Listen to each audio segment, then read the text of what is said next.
2 of the season opening series is moments away. After winning last night's 2024 opener, the reigning champion Texas Smoke look to start their title defense 2-0 as they take on the Texas Monarchs. Coming to you from Bobcat Softball Stadium in San Marcos, Texas, on the official WPF YouTube channel. Brent Freeman alongside Haley McKay. And Haley, we saw a competitive opener last night. Again, we saw Samantha Shao go the distance for the Smoke. Samantha Shao getting the Texas Smoke season off to a great start, had 7 Ks and only surrendering 1 walk in the season opener last night. Only mistake she made, a 2-run home run given up to Lily Piper, but the Smoke was able to take game 1 4-2. And like you said, their defense of their title last year in the WPF is off to a good start here in 2024. So Shao was in the circle last night, in the circle today, a very familiar face to local softball fans in San Marcos. The former Texas State great Jessica Mullins just helped guide the Bobcats to a Sun Belt Conference tournament championship and trip to the NCAA tournaments, and her pro debut was underway as she faces off against Devin Flaherty and delivers a strike, pitching for the Texas Smoke. What an incredible full circle moment for local San Marcos residents and also Bobcat fans. There's several here in attendance tonight watching their former Bobcat, Jessica Mullins. How special to be able to start your pro career at your home stadium. Again, the resume for Mullins is deep, as you see her dad in attendance, Terrell, watching her daughter make her pro debut. It's a ball and 2 strikes to Flaherty. Talked about the resume for Mullins. Was just named as a first-team All-American, the first player in Bobcat history to earn that honor. Sun Belt Pitcher of the Year, and was second in the nation in wins with 31. Also second in innings, worked more than 245. She went the distance 19 times herself this season. And you look at the ERA, that was 1.45, 12th in the country, and more than 220 strikeouts.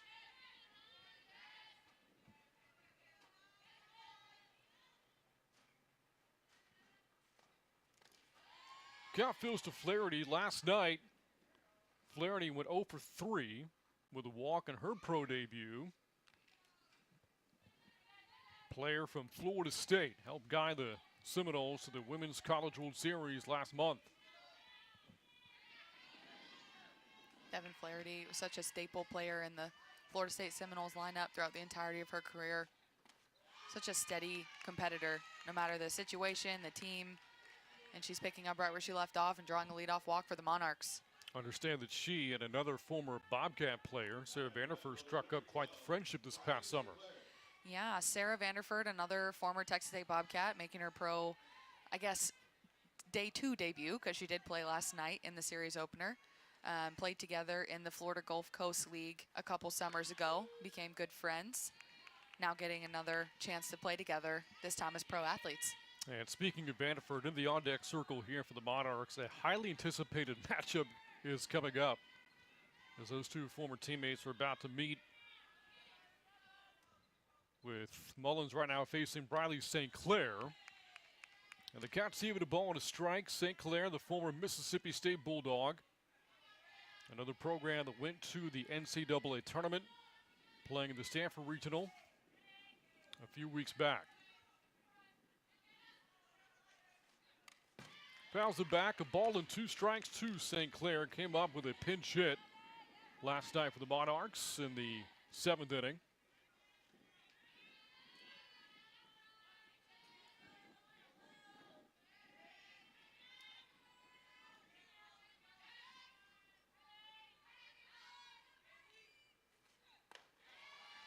Count evens 2-2. The Monarchs actually out-hit the Smoke last night, but couldn't cash in with runners on base. The Monarchs 1 for 13 with runners on in the opener.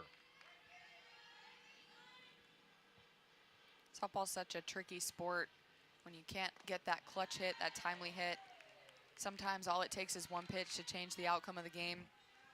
Monarchs unable to capitalize on their opportunities last night. Still a very competitive game, though, at a 4-2 score. If they can get one more quality at-bat with runners in scoring position, it's likely a 1-run ball game, or the Monarchs come away with that victory. Full count. and struck her out. That's the first professional strikeout for Jessica Mullins, and the first out here in the top of the first inning. Riley St. Clair just unable to pull the trigger. Jessica Mullins battling. This pitch is right down the heart of the plate, knee high, just freezes Briley St. Clair. Jessica Mullins able to pick up right where she left off from her Texas State Bobcat days with another strikeout. Well, here we go now from friends to, I won't say enemies, we'll say frenemies in this case. Mullins against Vanderford. Mullins 4 years at Texas State, Vanderford 5. Both ending their collegiate careers a few weeks ago in the NCAA tournament. Both key pieces to Texas State Sun Belt Championship run. In Vanderford's case, named as the tournament's most outstanding player. Sarah Vanderford and Jessica Mullins both had such decorated careers as Bobcats here in San Marcos. Sarah Vanderford and Mullins pretty much rewrote the record books in their respective pitching and hitting lanes. And you know these two have faced off several times. That ground ball practice. Not handled well, but the play is made at first base. Denver Bryant getting the start at shortstop tonight for the Smoke after Maddie Grimm got the start last night. And able to get the out at first base, and now there's 2 down. This is just such a heads-up play. Denver Bryant bobbles this, but understands she's still got another option with Sarah Vanderford running on the line, able to gather herself, deliver a strong throw to first base. Stay composed, not easy to do, especially with that spin move thrown in there as well. Batting fourth in the order for the Monarchs, Lily Piper had the lone big hits for the Monarchs last night, a solo homer. That came in the second inning.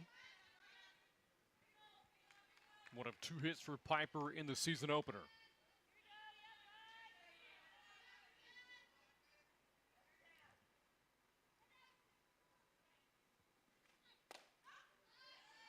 Two balls, no strikes to Piper. Product out of Norton, Ohio. Played her college softball at Ohio State. And a lot of pro softball in her background. 15th overall pick in the NPF's 2019 draft. And has also spent 4 seasons playing for Athletes Unlimited.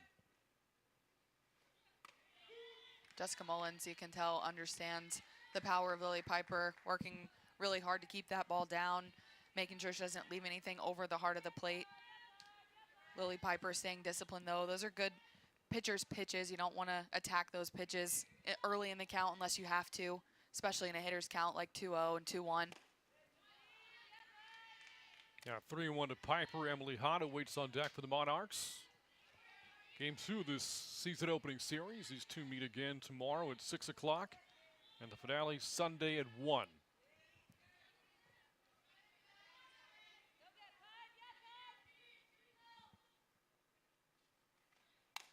Ground ball, and Bryant from short makes the play, and Mullins able to work around the leadoff walk to Devin Flaherty. So we go to the bottom of the first inning. The Smoke coming up to bat for the first time. You're watching Women's Pro Fast Pitch on YouTube.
We head to the bottom of the first inning. In the circle tonight for the Monarchs, Sona Halajian. Saw her start in the lineup last night for the Monarchs. Halajian as a designated player. In the circle for the first time this season, Halajian, a two-way player at Central Florida. More than 20 innings pitched for the Golden Knights this past year as UCF went on to play in the Tallahassee Regional. Now we'll look at the batting order for the Smoke, coming off their 4-2 win last night. Today, Jefferson, the reigning WPF Player of the Year, leads things off, followed by Jada Cody and Morgan Howe will all see bat in the first inning.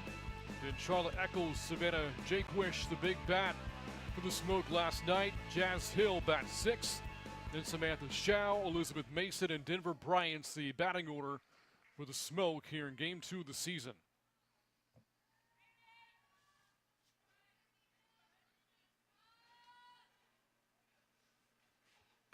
And Haley, Janae Jefferson, a player you had a chance to play against during your time at Texas State. Jefferson at Texas. Janae Jefferson, a four-time All-American, just up the road at the University of Texas. Just an incredible athlete on both sides of the ball. She's got short game, she's got speed, she's got power. She can get to just about anything on the right side of second base, maybe even on the left side too if our shortstop were to let her. But just so well-rounded, played with Team USA multiple summers.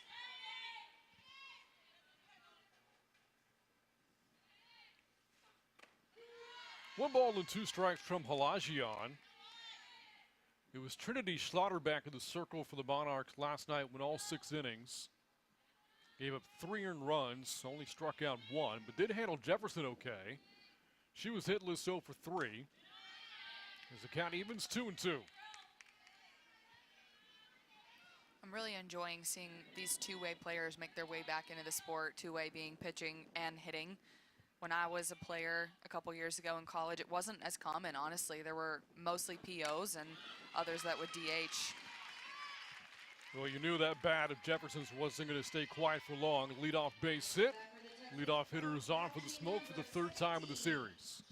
Jefferson's showing so much patience in this leadoff at bat. She found herself down in the count, never panicked, gets a pitch belt high right down the heart of the plate, sends it right back where it came from. With speed over there at first base, wouldn't be surprised if we see her take off and try to turn that single into a double. Here's Jada Cody and takes a strike here from Halajian. Again, the Smoke, the reigning Women's Pro Fast Pitch champions. Team with a lot of experience. Of the 21 players on the roster, 12 have played in the WPF before. And the bulk of those players in their 2nd season with this franchise.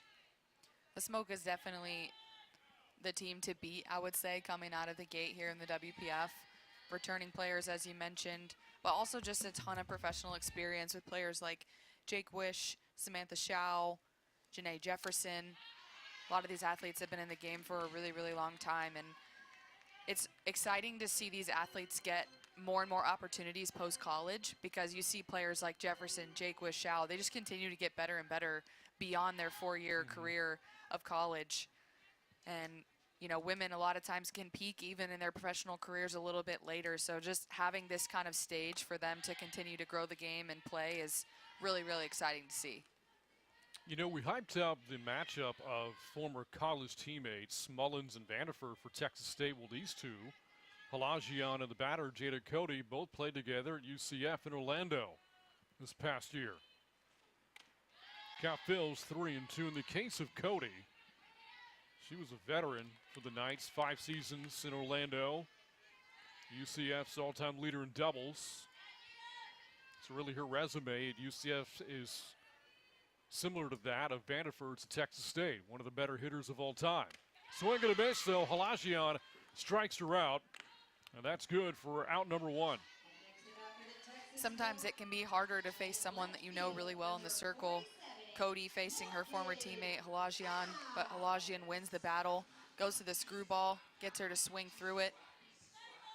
Sometimes facing your former teammates, you can try to guess what they're going to throw because you've seen them so well, or seen them so much, you know them so well, you know their tendencies. So the mental game that you see in the sport of softball is sometimes a little bit amplified, and Halajian wins that battle. Morgan Howe slaps that the other way. Howe from Poway, California, former Arizona State Sun Devil, and last year's WPF Offensive Player of the Year. Hit .342 last year for the Smoke with 7 homers and drove in 31. Morgan Howe also has professional experience in the Athletes Unlimited League as well. The jam shot drops in for a base hit into center. Second hit of the series for Howe. And 2 on against Halajian here in the bottom of the first.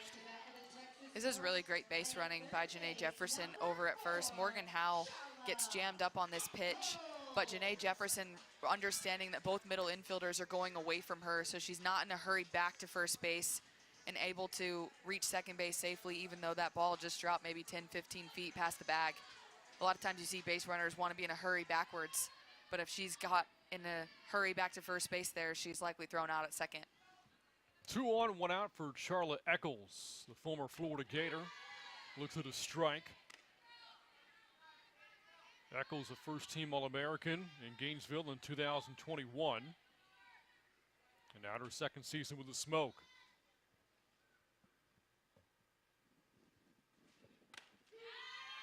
No balls and 2 strikes.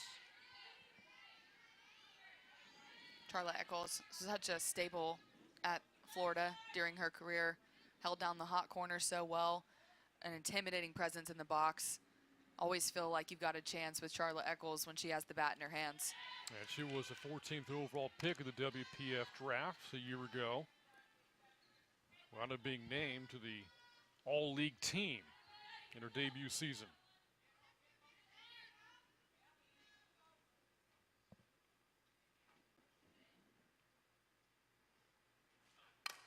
That ball hit well towards the gap, and that's going to get down for a base hit.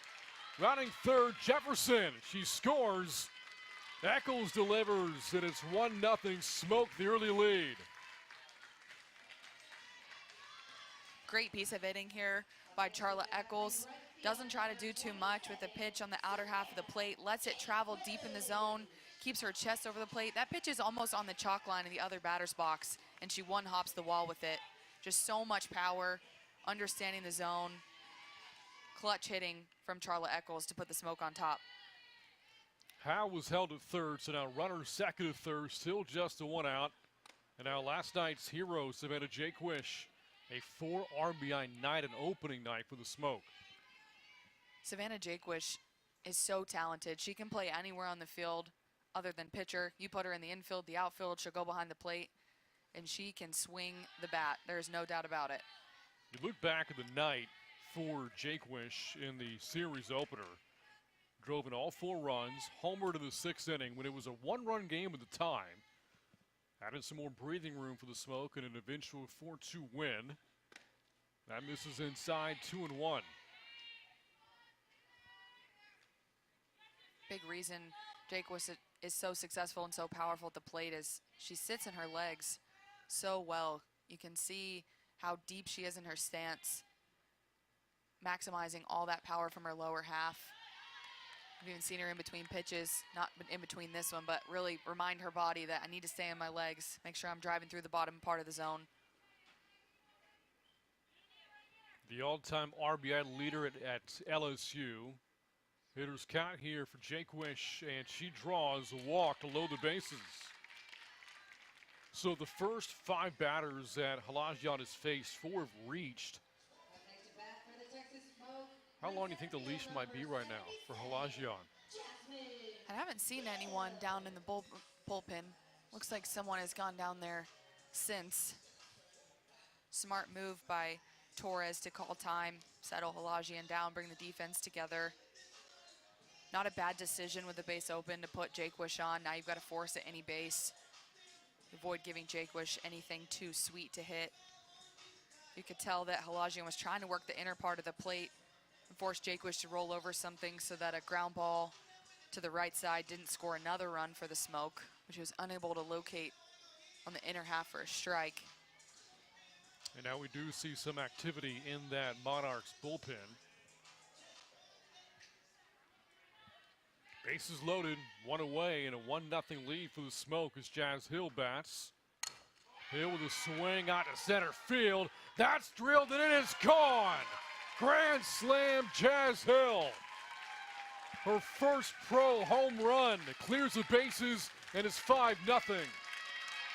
Jazz Hill coming into pro ball with a bang.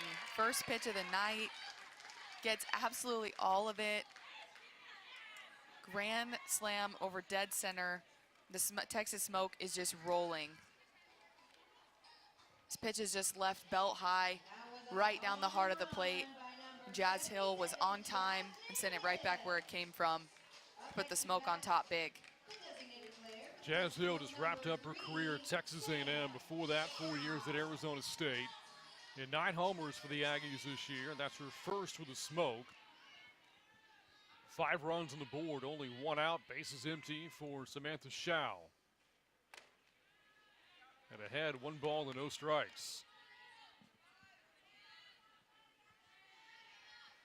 Just feels like Halajian right now is missing the corners and leaving the strikes too much, honestly, over right the heart of the middle of the plate. And with hitters as good as these professional athletes are, you can't miss there.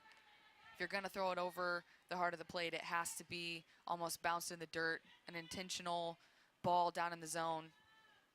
Just the misses are too big right now against the Texas Smoke.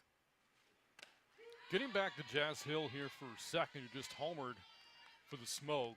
Very interesting college journey for her. I mentioned that 1 year in College Station, before that 4 years in Tempe. So 5 years of Power 5 softball. Before those, for the same coach, Tricia Ford, who's becoming a rising star in the coaching ranks in college softball. As Schau's going to reach first base here, that throw not handled by Piper. Still just a 1 out in the inning. Sarah Vanderford over at third base does a good job of playing this in-between hop. You can see her go back on it, get something she can handle, delivers a strong throw to Lily Piper over at first base, but it looks like it just hits her right in the palm, unable to squeeze it. And honestly, Sam Schau may have been safe down the line anyways. Very close play over there at first. Now Elizabeth Mason for the Smoke. Player that was a key part of Florida State's national championship run in 2018. Making her season debut. Did play with the Smoke a year ago, part of the Smoke's 2023 championship team, which, by the way, tomorrow there will be a special ring ceremony before first pitch to honor last year's champions. That's one of the best parts of winning a championship is getting the ring. Get to get everyone back together. A lot of times you haven't seen each other in a couple months. These Smoke players are just getting back together. Those rings take time to put together. They're crafted with love, and it's always fun to celebrate your accomplishments. That ball's hit towards center field, and tracking it down is Emily Hott. Right of the warning track. Kind of a snow cone catch to the ball, almost out of the reach of her glove, but able to snag it for out number 2. What an incredible catch. Look at this drop step by Emily Hott. She's in a dead sprint right away on that ball the whole way. Timed her reach perfectly. Good base running by Sam Schau to be able to get back in time, but wow, just an incredible catch out there. That is not easy to do. And now the 9th batter of the inning, Denver Bryant's, and takes ball 1 here from Halajian.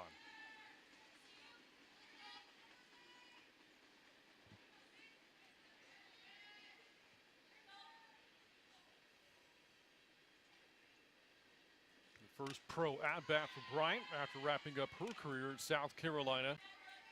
1 season with the Gamecocks, before that 3 years with Auburn. But all 4 college seasons spent in the SEC.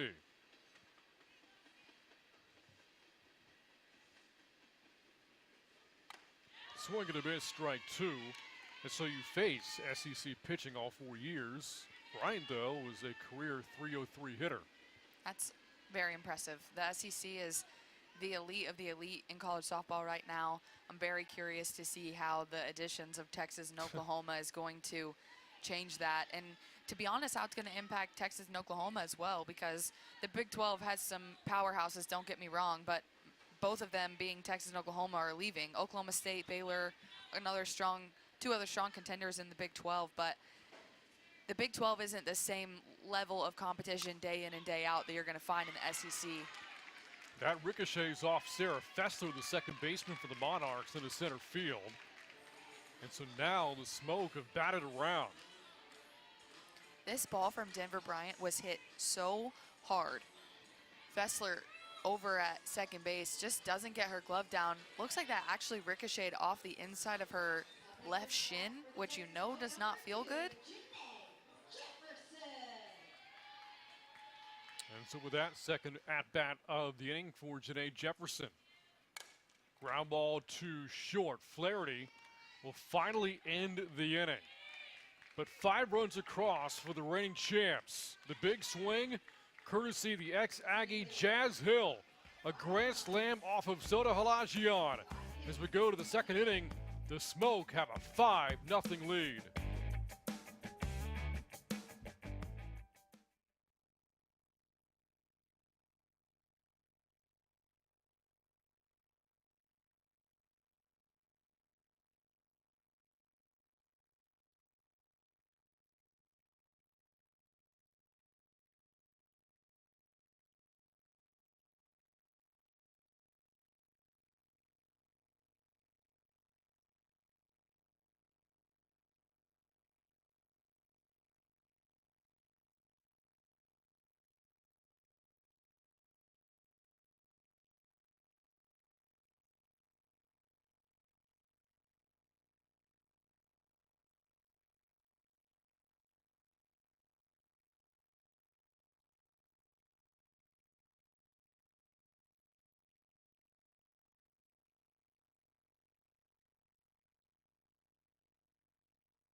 Well, a huge offensive inning for the Texas Smoke has given them the lead, 5-0 as we go to the top of the second inning on this sunny Friday night here in Central Texas.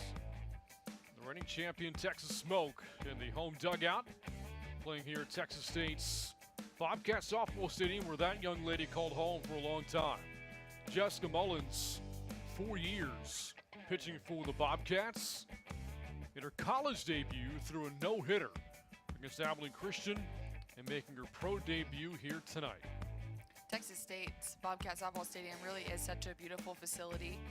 It's so cool to see facilities like this get used in the summer.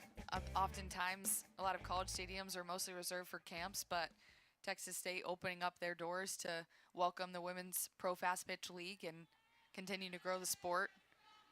I'm sure Jessica Mullins is the happiest one to have it here at home. So can't complain if you're a Bobcat fan after watching 2 incredible seniors graduate. Now you get to see them back at home in new uniforms.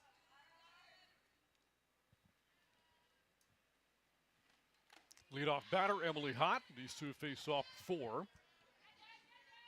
Hott playing her college softball at Baylor. Bobcats have played the Bears and vice versa, non-conference play quite a few times during the course of their careers.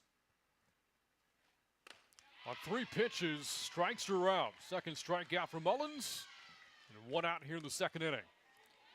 Beautiful location there from Jessica Mullins. Going away from Hot. Perhaps a backdoor curveball or a screwball. Keeps it nice and low in the zone. Hot can't catch up to it. Brings up Lua Day for the Monarchs. And ahead of ball to no strikes, the co-Big Sky Player of the Year with Sacramento State. Big power numbers during her time as a Hornet. The Big Sky's all-time leader in homers. Lua Day hit 61 for Sacramento State. So she owns a conference and program record of that category. Also the program's all-time leader in runs scored, slugging, and total bases. I feel like we're going to sound like a broken record by the end of tonight with all these program leaders and category leaders and All-Americans, but these are the best of the best. These are the pro athletes. So it's definitely going to be an adjustment for a lot of these athletes to go from being the best players on their college roster to now jumping into a pond with a lot of big fish. And the level of play is just, it's elevated to the nth degree. You can tell even the miss hits are hard. People are taking extra bases. And speaking of extra bases, Day has a double with 1 out. The first hit of the game for the Monarchs, courtesy of Lua Day. After Day, that is her 3rd hit of the series already. Nice piece of hitting from Lua Day. Gets a pitch on the outside corner. Jazz Hill is shaded well over to the left center field gap, so she's unable to cut that off and hold Day to a single. Credit to Day out of the box for thinking 2 all the way. Slides in easy for a leadoff double, and a good response by the Monarchs after giving up 5 runs in the bottom of the first inning. Kelly Torres puts down a bunt right back to Mullins. A throw a little bit high, but Jefferson in position. And that will move Day to third base, but now 2 outs. It'll bring up Jada Kearney for the Monarchs. Nice job by Mullins to field her position there. Torres runs well down the line, so Mullins had to hurry, but Jefferson able to corral that throw and handle coming over from second base at the same time. You know, you mentioned the transition for a college athlete to the pros. I would think it's kind of similar when you go from high school to college. You go from being, you know, all district, all states, you know, the king of your campus kind of thing, to now everybody is good. Well, now the 1% of the 1% is here. Yeah, that's a good point. I think a lot of similarities. I would assume I've never had the opportunity to play professionally after college, but I can imagine the other adjustment you also have to make is, you know, when you go from high school to college, you're jumping in with a lot of coaching, a lot of resources, tons of people at your disposal to help you make that transition. These athletes that are coming out of college, your entire life is changing. You're no longer a student. Maybe you're starting a career on the side outside of what you're doing in softball. Now you're also responsible for your own conditioning, your own nutrition, your own plan.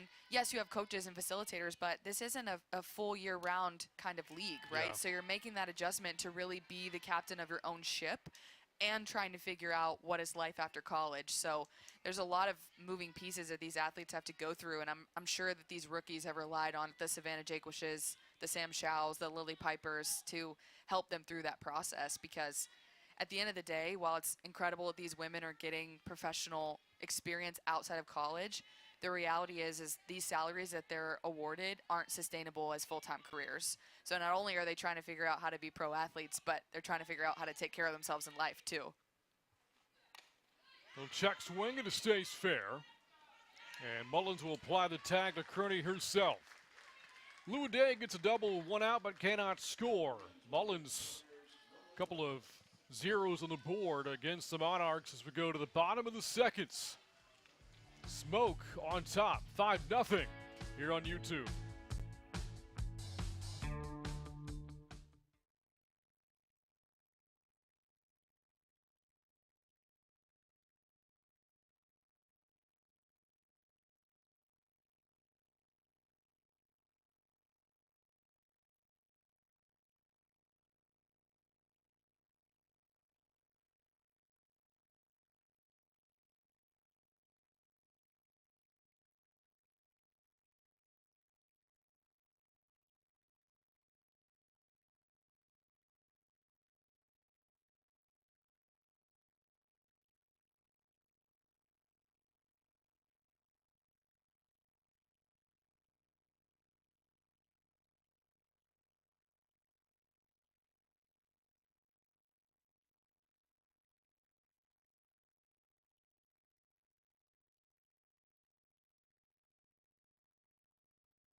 As we go to the bottom of the second inning, a new pitcher into the game now for the Texas Monarchs. Jade Vickers, a left-hander from Crystal River, Florida, a former Kentucky Wildcats, and before that 4 years at Rutgers. With the Wildcats this year, 26 appearances with 6-7, with a 5.05 ERA, more than 77 innings of work in Lexington, and 68 strikeouts, 33 career wins in 5 Division I seasons. But her team down 5-0 after 1 inning from Sona Halajian. The ball now belongs to Vickers with the smoke on top, 5-0. Vickers going to provide a completely different look coming from the left side. You don't see as many left-handed pitchers in softball as you do in baseball. So it's always a little bit of an adjustment that hitters have to make. Good. I like this decision by the Monarchs to provide a different look and get Halajian out of there. The misses were just too big, surrendering, 5 runs in the bottom of the first. The whole lineup's already seen her once. And when you're talking about pro athletes like this, they don't waste time to make adjustments. Got to look into the Monarchs dugout to head coach Candace Fenton Bachbrader as the ball is fielded at shortstop by Flaherty, but the throw is high. And the leadoff runner is on. Jada Cody here to start the bottom of the second inning for the Smoke. And they will also award her another base as that ball landed out of play. It's impressive that Devin Flaherty even gets to this ball. However, Cody is definitely going to be safe at first, so it would have been wise to just put that in your pocket and be able to keep Cody at first. The errant throw, it must have bounced into an area out of play in the first base dugout because the ball never actually left the field of play. But if it enters the dugout, it is considered a dead ball, and the runner gets awarded the extra base. An out pitch in the dirt bounces away from Torres. Another base for Cody. And nobody out for the Smoke here in the bottom of the second.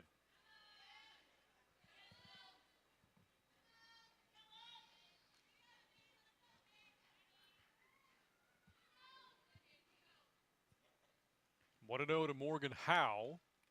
Now 2 balls and no strikes. Feels like the Monarchs are definitely playing on their heels tonight, giving up 5 runs in the first inning. Lua Day did show some life in a response with the leadoff double in the top of the second, but then coming right back out here, Vickers has struggled to find the zone, throw strikes. The errant throw from Flaherty over at shortstop, and then the wild pitch. Just feels like the Monarchs haven't quite settled in.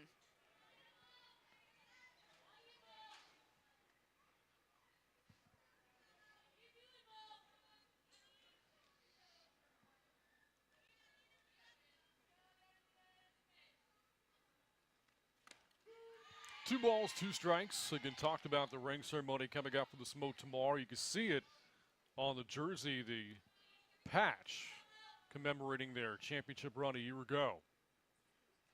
22-14 run through the regular season, best record of the regular season in the WPF a year ago, and went on to sweep the USSSA Pride in the championship final series. How with the base hit, going to drive home Jada Cody. Now a 6-0 lead, all Smoke here in Game 2 of the series. It's a beautiful piece of hitting by Morgan Howe. In her first at-bat, she got jammed up, able to reach on a bloop single. This time she makes a big adjustment, just pulls her hands inside that high and in pitch. Good angle out in right field taken by Jada Kearney to hold Morgan Howe to just a single.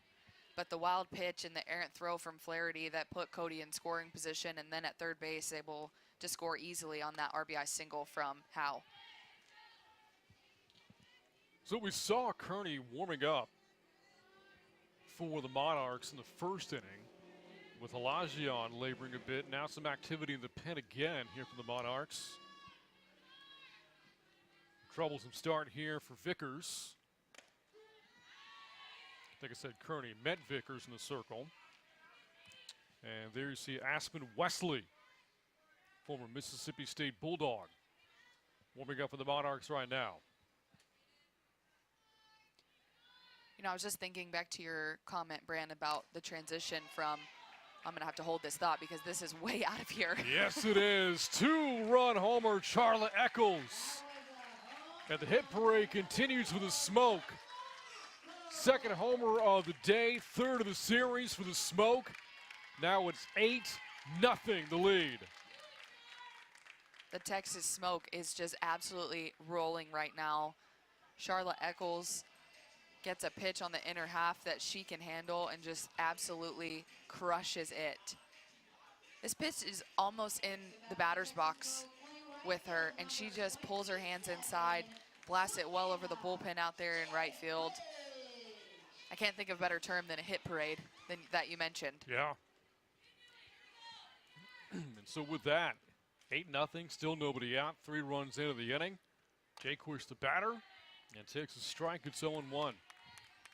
I think the Texas Smoke got the memo last night that they didn't want to let Savannah Jakewish have all the fun anymore. They came ready to roll today, and these 8 runs have been put on the board in a hurry. Your pitching depth is going to be so critical for everybody in the league this year. And we discussed this in the broadcast last night. You see these teams 4 times in a series, and then again down the road, these two will have another 4-game series later on this season. There's going to be so much familiarity for these hitters against the pitching. And you see them, 2 or 3 times over in one game, then again perhaps the next day or so later. Got to have a lot of depth in the staff, and that's going to bloop in for a base hit. Flare shot will drop in for Jakewish, who's on for the second time. That's such a good point that you bring up, Brant. Not only is there just such a higher rate of familiarity with so few teams in the league, but these athletes are also so elite, and they make adjustments so well. So as both hitters and pitchers, these athletes are going to have to find different ways to be successful. If you're a pitcher, you maybe have to, rely on a different game plan if you see someone in day 1 of the series versus day 4 on Sunday. Mix in your off speed more, go to your rise ball more, just provide a different look. And as hitters, you have to understand if you have success on the inner half of the plate, these athletes aren't likely to go back there. So you have to then expect to hit the outside pitch or hit the changeup, maybe get on top of the rise ball. There's just so many adjustments that you have to make when you see teams multiple times in a row. 1 ball, 1 strike. Jazz Hill, the batter, of course, last time she was up, the grand slam in the first inning. Fouls it away, 1-2 to Hill. Very patient hitter this year for Texas A&M. Jazz Hill drew 42 walks, a career high over the course of her 5-year college career. Never drew more than 19 in her 4 seasons at Arizona State.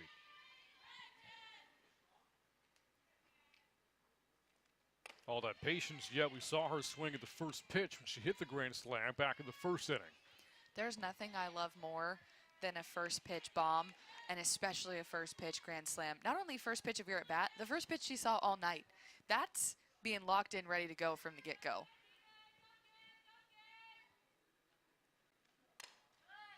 Little soft liner caught in foul territory by Piper, and that is the inning's first out.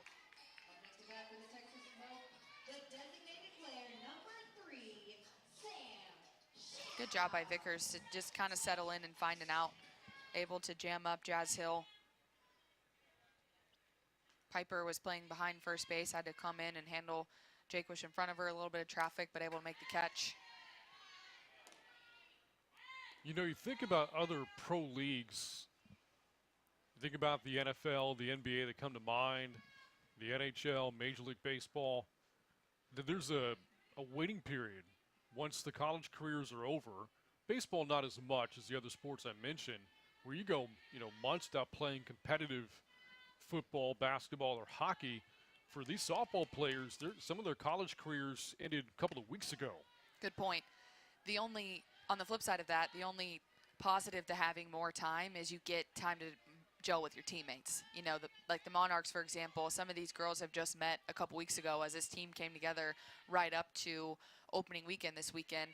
The Smoke has played together previously, and as you mentioned already, a lot of returners, but you're fresh, but you're also trying to find your role in a new team, build new relationships, and, girls are girls, so there's always can be challenges in building those new relationships, but these athletes have all been experts at their craft. They enjoy playing the game, or they wouldn't still be doing it. So this is a choice they make.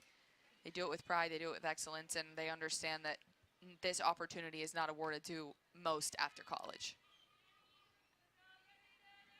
1-2 to Samantha Shao. Another fly ball hit towards right. That's out of play. And Shao, a 2-way player at Oklahoma State. Before that, Texas A&M. Twice playing in the Women's College World Series with the Aggies in 2017 and with the Cowgirls in 2019.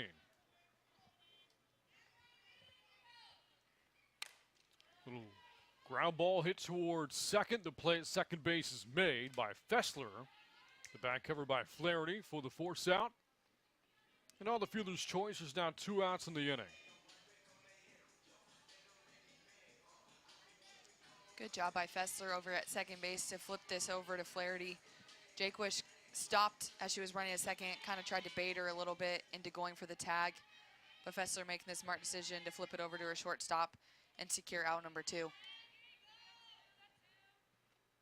Elizabeth Mason looks at a strike.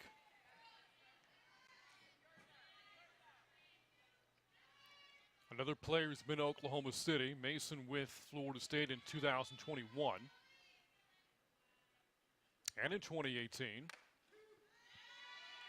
Winning the title in 18, close in 2021, losing in the finals that year.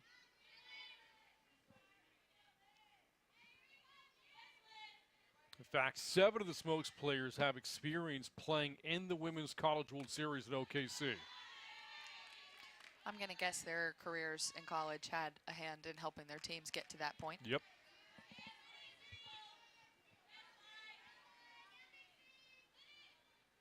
That is a stacked dugout. Over at third base with a smoke. That ball smoked towards right center field. Chow around second base will stop at third. That is a double for Mason. Another hit for the Smoke, who were out-hit last night by the Monarchs, but tonight up to 10 hits through 2 innings. This ball off the bat of Elizabeth Mason is hit so hard.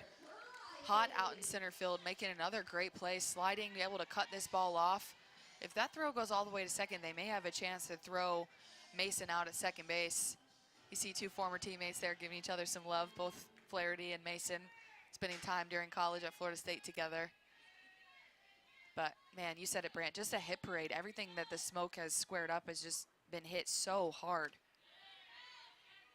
5 hits in the first inning for the Smoke, 5 more here in the second. They scored 5 runs in the first, 3 in the second, but 2 runners on here, second and third. The batter, Denver Bryant's. And she's the 8th batter of the inning. 1 ball, 1 strike.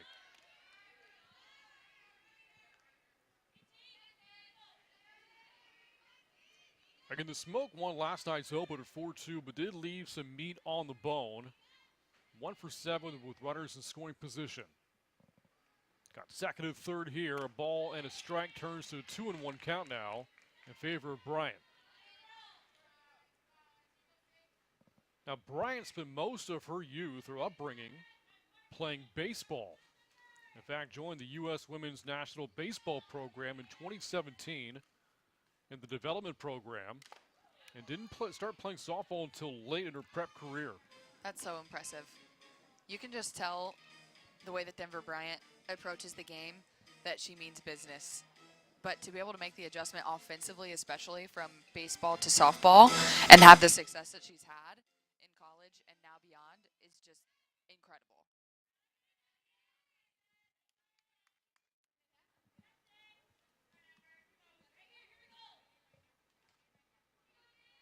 Two balls and 2 strikes, 2 on and 2 out here for Bryant.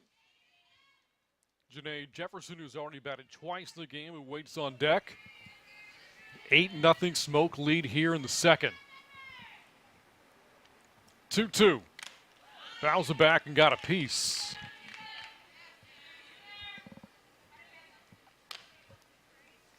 Again, these two do have another series looming later on in the season. They'll meet again here in San Marcos, July 25th through July 28th.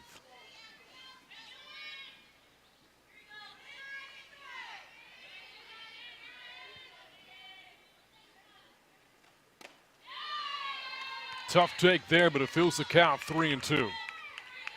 Kelly Torres behind the plate for the Monarchs, really working, trying to get that call from home plate umpire Lyndon Baptiste.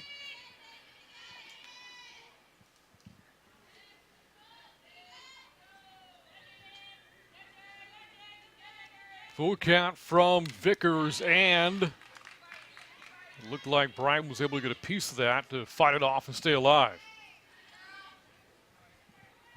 Torres back there is just taking a beating on these foul balls from Denver Bryant. She got one in the shin. She got another one there, I think, on the thigh. The catchers are tough cookies, man. I wouldn't want to do that job. Again, Torres getting the duty tonight for the Monarchs behind the plate. That's hit sharply on the ground, a short glove by Flaherty, and that will end the inning as the Smokes ran 2, but they also scored 3 times. The big hit, Charlotte Eccles, a 2-run bomb. That's now 2 homers in the game for the Smoke. They've scored 8 runs through 2 innings. Champs all over the Monarchs, 8-0 in San Marcos.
Back out here at Texas State's Bobcat Softball Stadium as you look at Monarchs head coach Candace Fitton-Bachbrader.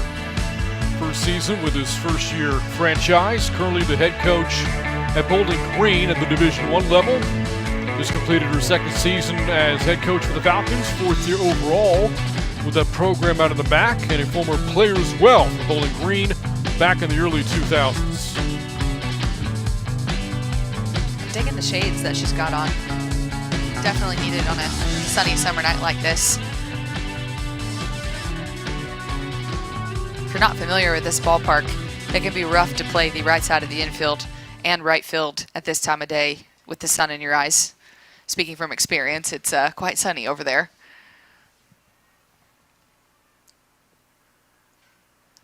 Leadoff batter here for the Monarchs is Fessler. Her first at-bat tonight. Monarchs trying to chip away at 8-0 deficit. The Smoke scoring 5 in the first, 3 more in the seconds. Jazz Hill, a grand slam for the Smoke, and a 2-run homer for Charlotte Eccles. The big swings for the Smoke here tonight. And Mullins ahead of Fessler, 0-2. You know, last night, the season opener, really gloomy, overcast nights. In fact, first pitch, because the weather, got pushed back 40 minutes. So the sun was nothing to worry about if you're a player. But tonight, clouds have kind of stayed away. The sun is out, and it's going to be more of a factor in this game. It can also be hard as a hitter when you're dealing with the shadows. So you can see across the field right now, there's a little bit of a shadow across the plate right outside of the circle. Shadows also coming in behind across home plate from the backside.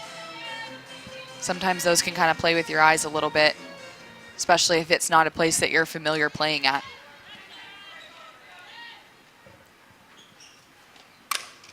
And that's a base hit for Fessler through the left side. A leadoff base hit, first time, or the second time rather, the leadoff hitters reach for the Monarchs in this game. And Fessler, the former Youngstown State Penguin, is on to lead off the third inning. It's a good at-bat by Sarah Fessler. That pitch was hit hard through the 5-6 hole. I feel like I keep repeating myself saying that tonight, but these athletes are just swinging to do some damage. Obviously, much more damage has been done by the Smoke thus far with an 8-0 lead, but the Monarchs are having quality at-bats, and they're not swinging like they're down 8-0, that's for sure. You know, we've talked up a lot of the resumes and a lot of Power 5 accolades for so many of these players, but don't forget the mid-major accomplishments as well. Fessler, again from Youngstown State, Penguins winning 36 games this year and winning the Horizon League as well. Their head coach, Brian Campbell, named as the Horizon League's Coach of the Year. So a lot of good mid-major representation here as well.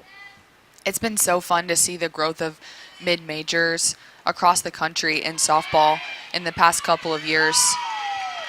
Great jump over there at first by Sarah Fessler to steal second base easily. That is the first stolen base for either team of the series. And Fester did wait for the ball to leave Mullis' hand. Everything legal about that jump.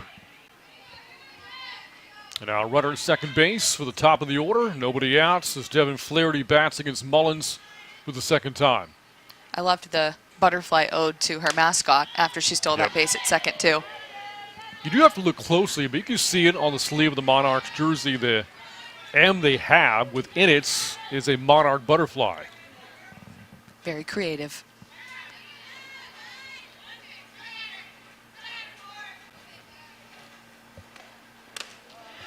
And Flaherty walks for the second time. So 2 on and nobody out. Monarchs truly threatening for the first time tonight as Briley St. Clair comes up. And out comes Smoke, head coach Kat Tarvin. We talked to Monarchs head coach Candace Fitton-Bachbrader. Well, for Tarvin, first year as the Smoke's head coach, was their pitching coach a year ago, and is currently the head coach in North Carolina Central out of the MEAC. Has wrapped up her third season as Eagles head coach, 8th year overall with the program. And back in 2023, last year, was the conference's coach of the year. Actually was fortunate enough to call that MEAC championship for Coach Tarvin and her squad, and watching them win that tournament berth after having to go to the IF game. It was just so special to see them accomplish a program first, and how much joy she had for her players to get to experience that moment. I think any time as a university when you can take that next step and attend the regional tournament, the NCAA tournament, at regionals, it gives you this taste of what you could elevate your program to, and it just makes everyone kind of work a little bit harder for that next step. That was the first ever MEAC title for North Carolina Central when they won in 23. St. Clair the bunt down. Mullins fields it well. The sacrifice, though, from St. Clair will move the runners over a base each. And it brings up the rematch between Mullins and Vanderford. Mullins got the better over the first time with the ground out. We'll see what these two do in their second time locking horns.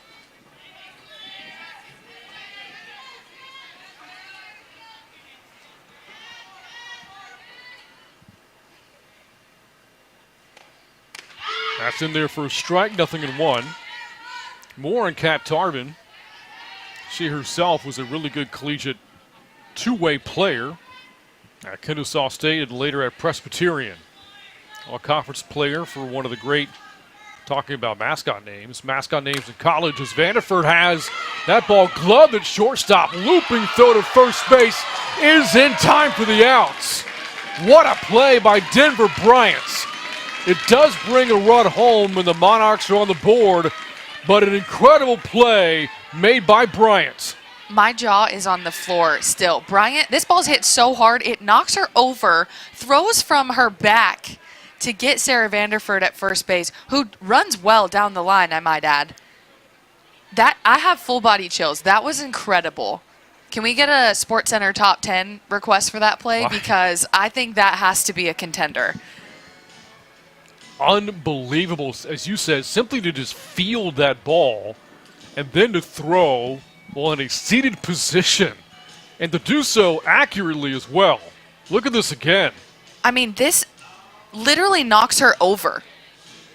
And she just gathers herself, no big deal. Let me just throw it right on over to first. Unbelievable. Now, it is possible that Elizabeth Mason's foot came off the bag, but there is no replay here in the WPF. That does not take away from the effort or the play made, though, by Bryant, a short. And Mullins will definitely take the out, trade that for the run.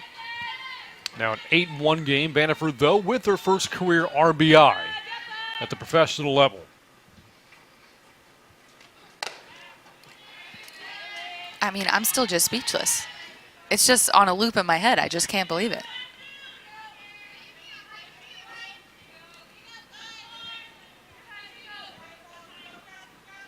One ball, one strike to Lily Piper. 0 for 1 in this game.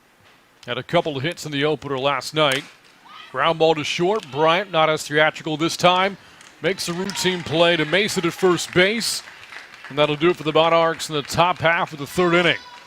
I'll run in for the Monarchs for the Smoke with some tremendous infield defense, courtesy of the former South Carolina Gamecock.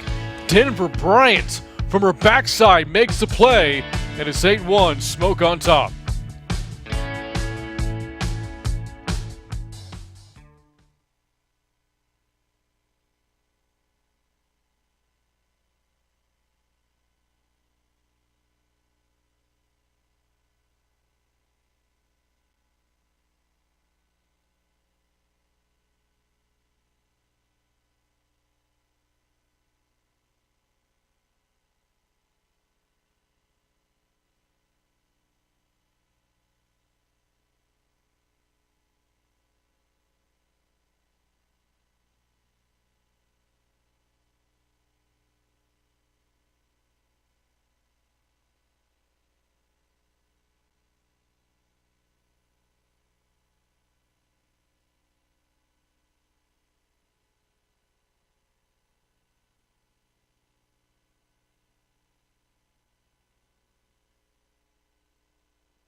We have to show you this play again. We can't show it enough tonight. This play made by Denver Bryant at shortstop on a ground ball scorched by Sarah Vanderford to field and throw that ball with accuracy by Bryant. Unbelievable efforts. And a well-deserved glove fight with her teammate at third base, Charlotte Eccles. Well-deserved after an incredible play made by Bryant's for one of the 3 outs at the top of the third inning. With that, we go to the bottom of the third, and yet another new pitcher into the game for the Monarchs. So we've gone from Sona Hollishawn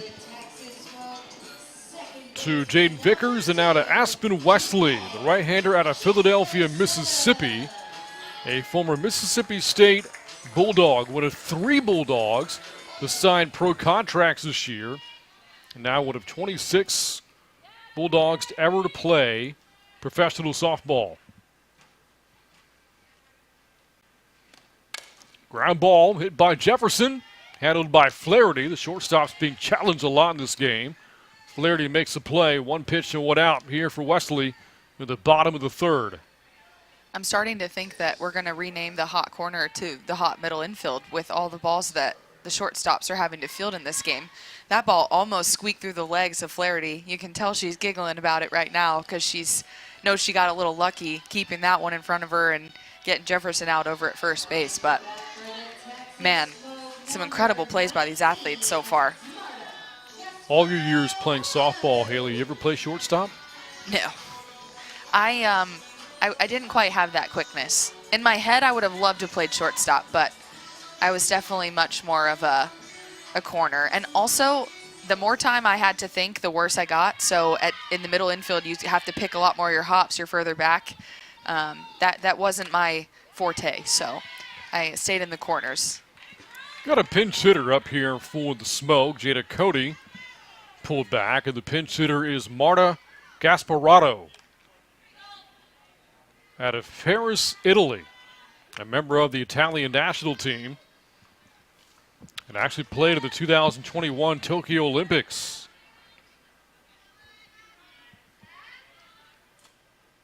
One of several players who represented their country, also playing professionally, is Gasparato. Sees the count even here. 1 ball and 1 strike facing Wesley.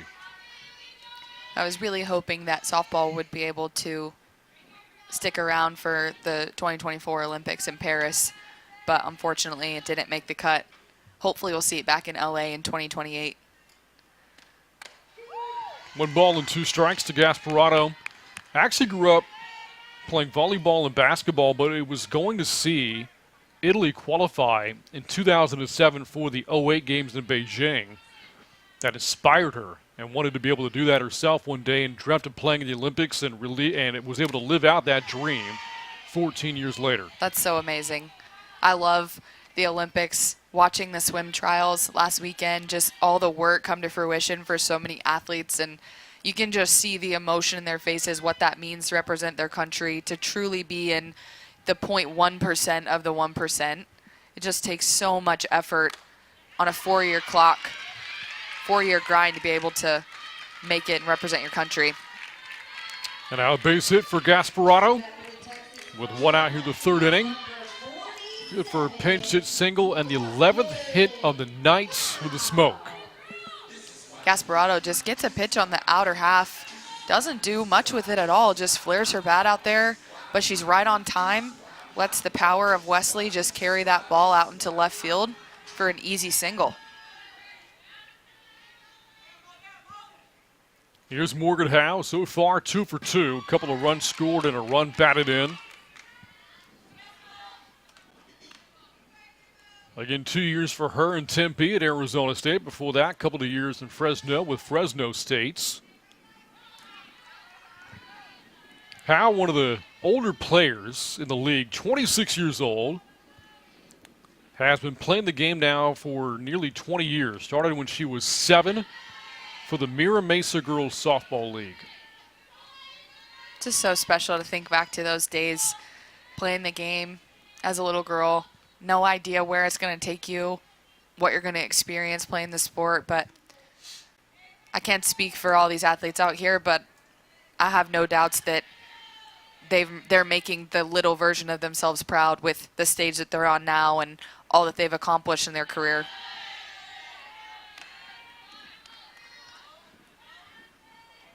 Yeah, that's a great point. You know, when you're that age, it might just be something that you're kind of curious about, or maybe your parents want to see if you like this or not. Maybe just something to do over the summer, a way to make friends. And here you are 19 years later, having accomplished so much collegiately now as a pro. Again, Howe, the reigning WPF Player of the Year. And the game has done a lot for her since that time all the way back when she was just a kid in California. And it's awesome that she's continuing to play and give back to the sport, too, because things like the WPF and Athletes Unlimited and the other leagues that are happening around the country right now for college players in between seasons, those don't happen without athletes like Morgan Howe that continue to play the game. And like we talked about earlier, choosing to play women's professional softball, we're not at the stage where it can be a full-time career for these athletes. So they're making the sacrifice to continue to play and grow the game because they love it. And it's been what's made them who they are. And to your point, you never know when you start as a little kid where it's going to take you. But I think back on my time as an athlete, and softball is weaved into every single component of my life, even the friends you meet, the friends that your families meet, how you go to school, what you study, all these things just kind of have the invisible string of softball weaved between them. Every person at that dugout has a unique story to tell about this game. Nobody's path is the same either. No.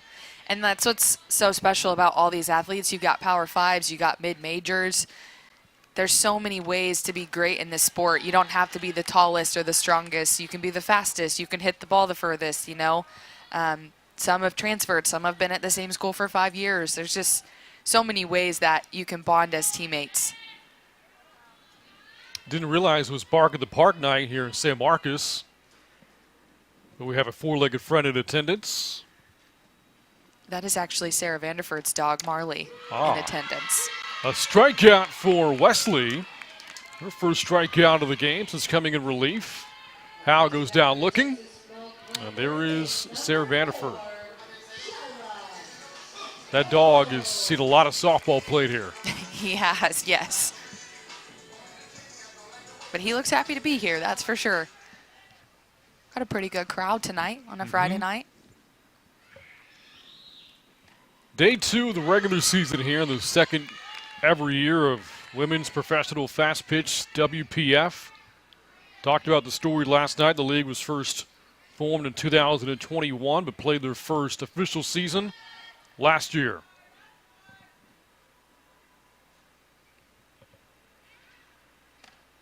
That ball hit towards center, right at Hot. Maybe she came a little bit too much, but still able to make the catch, and that's going to end the inning. So for the first time, the Monarchs put up a 0 with a smoke batting. We played 3. We go to the 4th. Smoke on top 8-1 over the Monarchs.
We head to the top of the fourth on this beautiful Friday night here in Central Texas.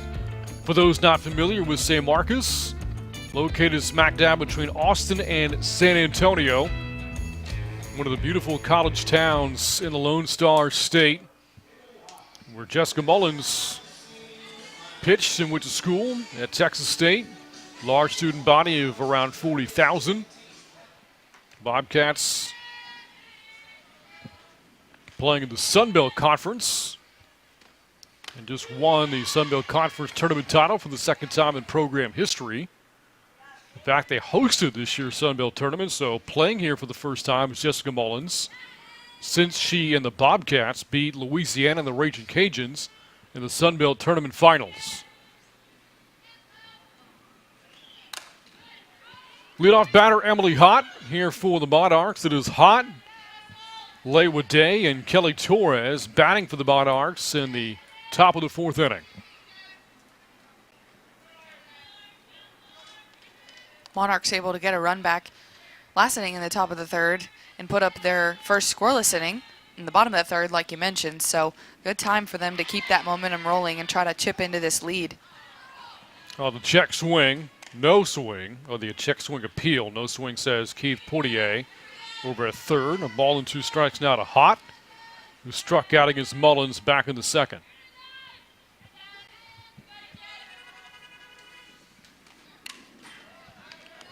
We brought this storyline up last night and talking about the Sun Belt Conference and one of the, again, mid-major softball, so many great coaches and players within it.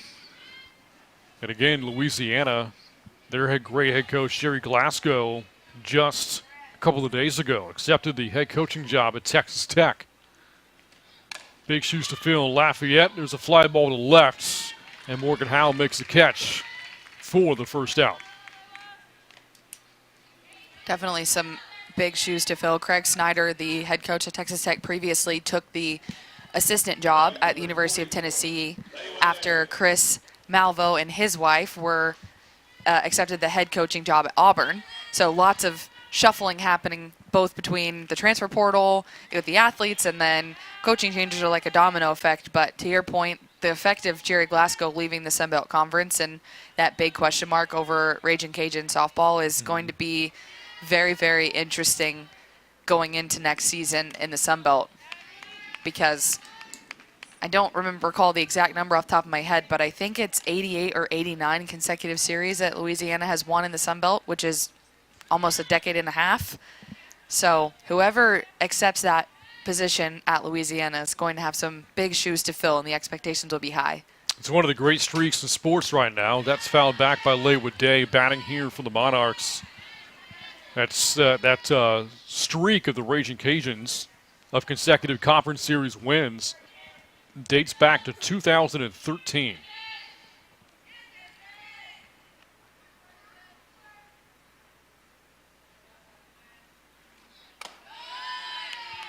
Three balls, 1 strike for Mullins. Talked about championship rings and about to get one of her own. Not with the Smoke, although they'll get theirs tomorrow. Mullins not a member of the team last year. Obviously still playing in college. But will soon get that Sun Belt championship ring. Swing at a foul tip. It's 3-2. But think about the amount of jewelry that these two franchises have. You know, the Smoke about to get WPF rings tomorrow, but how many conference championships, national championship rings, regular season tournament titles do these two dugouts have? The number gets up there as Leywood Day will reach with one out here in the fourth inning. These athletes are decorated in every aspect. There's no doubt about that. We've got All-Americans, all-conference players, conference champions, Women's College World Series participants. I mean, you name it, they're out here.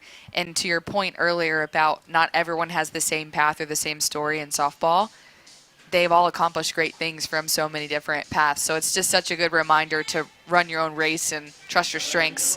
You never know where a sport can lead you if you're always, you know, playing the game of comparison. Just trust your stuff, work hard at your craft, and good things will happen. So after Leywood Day hit by a pitch, here's Kelly Torres for the Monarchs. Part of a tremendous season at Duke this year. Talking about winning conference titles, the Blue Devils winning both the ACC tournament and regular season titles. A stacked Blue Devils team, boasting both the Pitcher of the Year in the ACC and Player of the Year as well. Jayla Wright and Claire Davidson, respectively. I actually got to watch the Duke Blue Devils in Oklahoma City earlier this year. That team was fun to watch. They played with so much joy. Never felt like they were out of it, no matter who they were facing. Throw to second for one from her knees. Another play made by Denver Bryant. She has done it again. As the Smoke turns the series first twin killing of the weekend. More infield defense from Denver Bryant carries us into the bottom of the fourth inning. Smoke on top by 7 over the Monarchs.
We head to the bottom of the fourth inning. Smoke protecting an 8-1 lead. And again, a tremendous 1-6-3 twin killing turn. And Denver Bryant apparently likes making plays from the dirt. I mean, are you kidding me? She's going to be a walking highlight reel by the time this night's over. She's thrown from her back. She's thrown from her knees. She's hit the crap out of the ball at the plate. I mean, what can't she do? Next, she has to make a throw from her elbows, I guess. I guess. Maybe a plank position. I feel like if we challenged her, she'd be up for it. She could do it, yeah. Quite a night for her in the Smoke. A lot of great defense offensively. 2 homers for the Smoke in this game. A grand slam from Jazz Hill. 2-run shot, Charlotte Eccles. And leading by 7, and for the first time in this game, a pitcher for the Monarchs going to toss a consecutive inning. Aspen Wesley works here against Savannah Jaquish to start the fourth. And starts her off with a strike. Wesley turned the first scoreless inning for the Monarchs of the night in her last inning in the bottom of the third. Looking to do the same here in the bottom of the fourth. That ball lined right to Vanderford at third, makes a routine play. Vanderford, a very good defensive third baseman, has made so many of those plays in her sleep, and there's one out here in the fourth inning. You know, Vanderford is talked about so much for her offensive presence and all the records that she holds. at Texas State, but her defense has been so solid as well throughout her career, and it oftentimes gets overlooked in comparison to her offensive numbers. But she can make the routine plays and the difficult ones out there. And Jazz Hill, another base hit. And again for extra bases. A grand slam with the first and a double here in the fourth inning. 2 hits for Hill. And a runner on with 1 out here in the fourth. It's another hard hit ball. Pitch from Wesley left over the heart of the plate on the outer half, but Hill just gets around it, rips it into the left center gap. St. Clair tries to go to the slide to cut it off, get herself in a good throwing position to have a chance to throw out Hill, but she bobbles it just enough for Hill to be able to slide in safely. Samantha Schau, the batter now for the Smoke, facing Wesley. Again, Wesley from Mississippi State helped lead the Bulldogs to the Stanford Regional. 15 wins to the circle this year for Wesley. ERA of 3.15 and a career high 132 strikeouts. And one of the biggest moments she had was throwing a no-hitter against rival Ole Miss. Doesn't get better than a no-hitter against your rival. I mean, come on. It's the best of the best.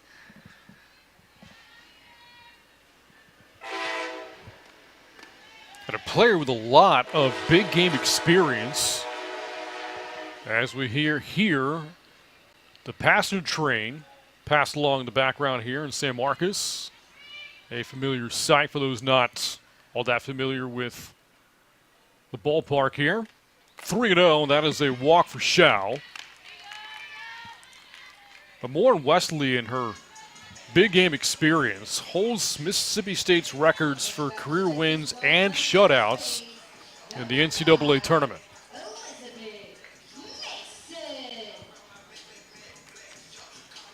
Now a pinch hitter, or a pinch runner rather, in for the Smoke, taking Schau's place. And the pinch runner is Kelly Gooden, product out of UCLA.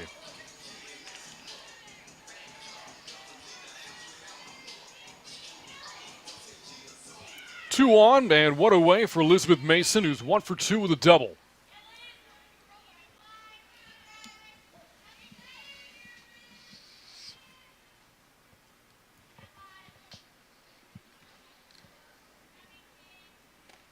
Facing Wesley for the first time, and Wesley starts her off with a strike. Brant Freeman alongside former Division I player Haley McKay with you. Haley McKay, long career at Texas State before that, at Arkansas in the SEC. A Sun Belt champion herself, a dual championship season in 2018 with the Bobcats out of the Sun Belt. You know, we were talking before the broadcast about just the league and seeing these athletes get this opportunity after college, and I mentioned this to you of how full circle it is to get to watch these athletes that I watched in college and even some prior to college, now continuing to play at the professional level, to be able to shed light on all they've done for the sport. It's just so special and full circle to me to be able to continue to give back to the game in this way now that I don't get to be on the field anymore. And this kind of opportunity, although it's nowhere near what we hope it will become for women's sports, it's still an opportunity that wasn't even available when I finished playing 3 years ago now. So really, really exciting to see the sport continue to grow. That last fly ball tracked down by St. Clair and left. 2 outs in the inning as Wesley tries to hold the Smoke scoreless for his second straight frame. Here comes Denver Bryant. She's done it with a glove. Can she do something now with a bat? 0 for 2 so far tonight.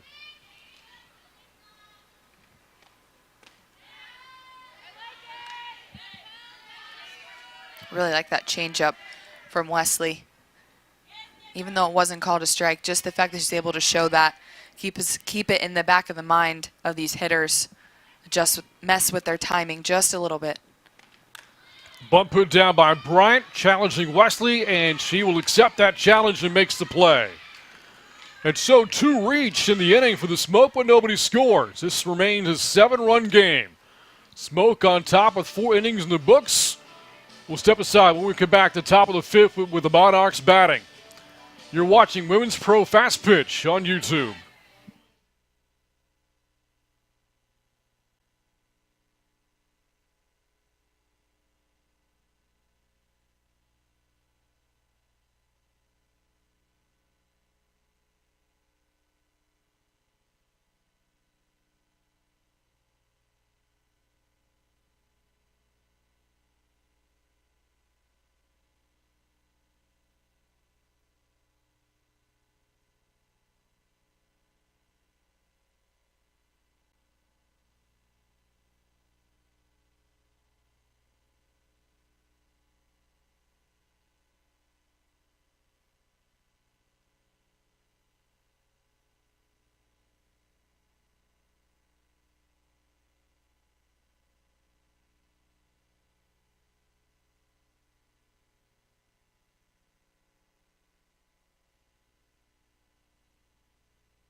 Taking a look at the pro debut so far for Jessica Mullins, the smoke starter. 4 innings for Mullins after her great college career at Texas State. A couple of strikeouts, a couple of walks, just the 1 earned run. Has only given up a couple of hits. Solid work so far from Mullins, playing in her first ever game for the Texas Smoke. Mullins looking really confident out in the circle, and more than anything, it just looks like she's having fun, which is what it's all about. It can be really easy in your first outing as a pro to be tight, be a little timid maybe, but Mullins pitching free. You and I have had the privilege to watch her pitch for a lot of her career, and she's thrown really well tonight. Mixed speeds, thrown in different parts of the zone, work from ahead. Really impressive outing for Mullins tonight. The first batter she sees is a pinch hitter here in the 5th inning. Jenna Keene is pinch hitting for Jada Kearney. Keene started the game last night for the Monarchs, finished 0 for 2. Hailing from Los Alamitos, California, and played her college softball in the Sun Belt at Louisiana.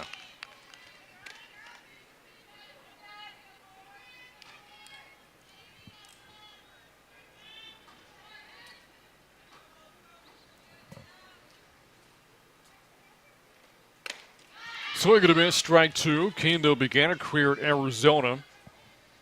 Anytime you mention the Pac-12, you want to pour one out. Right. For all those folks on the West Coast. It's honestly kind of sad, especially when you think about the sport of softball and how much legacy there is in that conference. Yeah. It just feels like the Pac-12 didn't quite get probably the moment it deserved. And to be honest, I worry about the future of other conferences and what it's going to do to the student-athlete experience, too, with all the cross-country travel and conferences now like the Big Ten, and the conferences aren't so regional anymore, and that's going to have an impact on the student-athlete experience in more ways than one. After the ground out by Keene, 1 away for Mullins here in the top of the 5th inning. And another pinch hitter coming up here for the Monarchs. This is Kylie Sand. Saw her come up in a pinch hit appearance in the 7th inning last night. Now think about this. So Sand played her college softball at Rutgers, and just mentioned Keene, playing at Arizona. Well, some of the Pac-12 teams, 4 of them, are moving from the Pac-12 to the Big Ten. So Washington, Oregon, UCLA, USC, when they play Rutgers, well, they will be playing Rutgers potentially in a conference series. That is a cross-country trip going from places like Seattle and Eugene and LA all the way to Piscataway, New Jersey for a conference game. And mind you, these athletes in college, they don't charter a lot of the time. Chartering is not as common for sports outside of football, baseball, maybe men's basketball. So if something happens with the weather, your game gets delayed, it's not easy to rebook an entire team of probably on average 35 to 40 people when you think about athletes, support staff, maybe 30 to 35. It's gonna be interesting how teams are going to manage that, because you think about adding in travel time. It's harder to fly towards the East Coast at night, or opposite, towards the West Coast at night. So flight times are limited. They're missing more class. So it's going to be interesting to watch if that affects kids that want to go to former Pac-12 schools and how it affects their experience. You're crossing a couple of time zones along the way as well. Yep. Sand draws a 1-out walk. That is the 3rd walk started by Mullins, and back to the top of the Monarchs order here in the top of the 5th inning. You know, the other adjustment that's big for Pac-12 kids, if you're used to practicing every day in Southern California and you got to go to Minnesota in the winter, that's not a fun time. That is not something you can just adjust to overnight.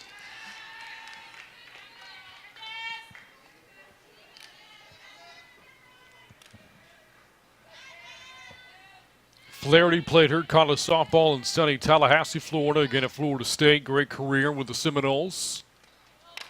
Rolls out one towards first, vacuumed up by Mason for the 2nd out.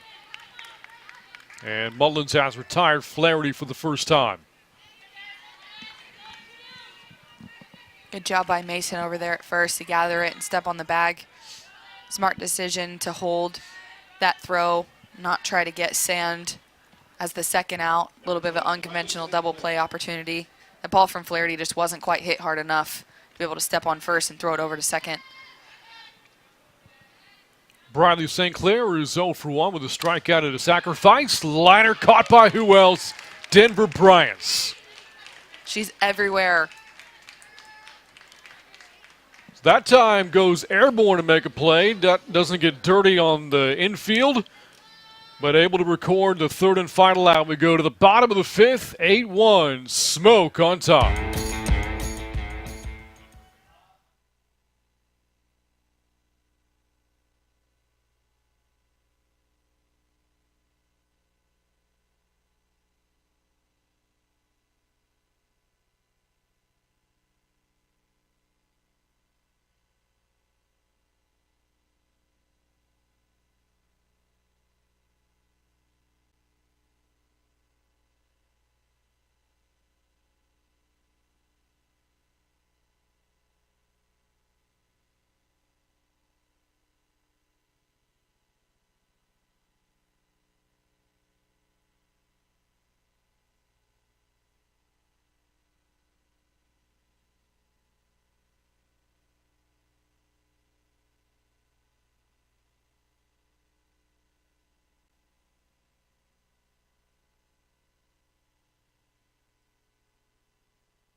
All of the offense for the Smoke coming early in this game.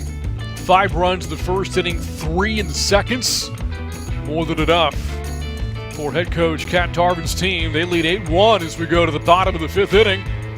Smoke looking to start the season in their title defense 2-0. They won the opener last night over the Monarchs 4-2. Some late game drama in the opener last night. So far, all Smoke in this game.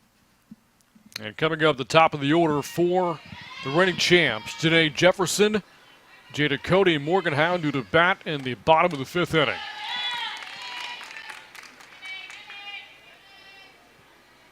It's also the 3rd inning of work for Aspen Wesley in the circle for the Monarchs.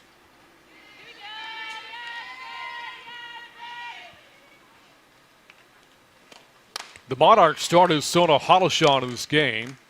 And a rough inning of work for her. 5 runs on 5 hits. The big one, the grand slam hit by Jazz Hill. And then Jaden Vickers took the circle for coach Finn Bachbrader. Also gave up 5 hits and 3 runs. Jefferson can't beat out a bunt single. Good play made by Torres from behind the plates. A lot of good infield defense in this game. What a play by Torres. Off the bat, I thought Jefferson was definitely going to beat this out. Gets the bunt off the end of her bat and just kind of dies. But look how far out Torres has come to field this bunt. Good stretch by Lily Piper. Able to get out there and snag it just before Jefferson's able to reach first base. First pitch swinging here. That liner caught it short by Flaherty. And 2 quick outs as Cody's retired. 2 up, 2 down for Wesley. That'll bring up Morgan Howe. Wesley facing this lineup second time through in her 3rd inning of work. Going right at these Smoke hitters. Working hard. Her defense has her back. Looking really good so far in the circle for the Monarchs tonight. Got a couple of defensive changes in the bottom of the 5th inning here for the Monarchs. Saw Kylie Sand pinch hit in the top of the inning. She's now playing at second base. And Jenna Keene, saw her make a pinch hit appearance as well. She's in right field.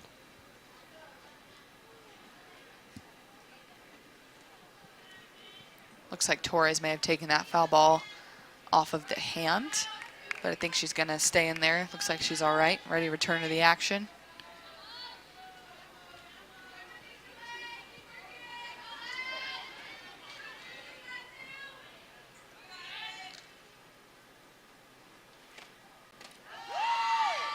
1 ball, 1 strike to Howe.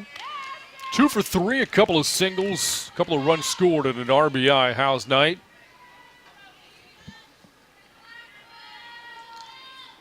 Earlier we were getting into a story about Kat Tarbin, the head coach for the Smoke, and where she played in college at Presbyterian. And a conversation was so rudely interrupted by a great play by Denver Bryant. Presbyterian, one of the great team names in all of sports, the Presbyterian Blue Hose. Oh, tell me more, because I know you have more. Yes, so it's not like a garden hose. It's Blue Hose as in pantyhose. Oh, I didn't have that on my bingo card for tonight. To be talking about pantyhose in a softball broadcast. Well, there you go. Here we are. We're full of surprises. 2 balls and 2 strikes to Howe.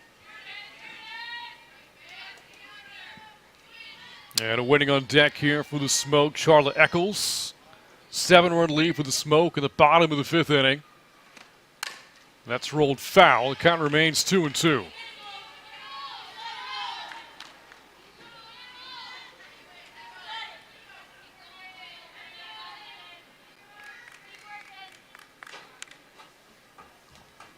I've been really impressed by Morgan Howe's at bats all night tonight. She's seen so many pitches, fouled off the off speed, fouled off the hard stuff. She's been a really tough out all the way around.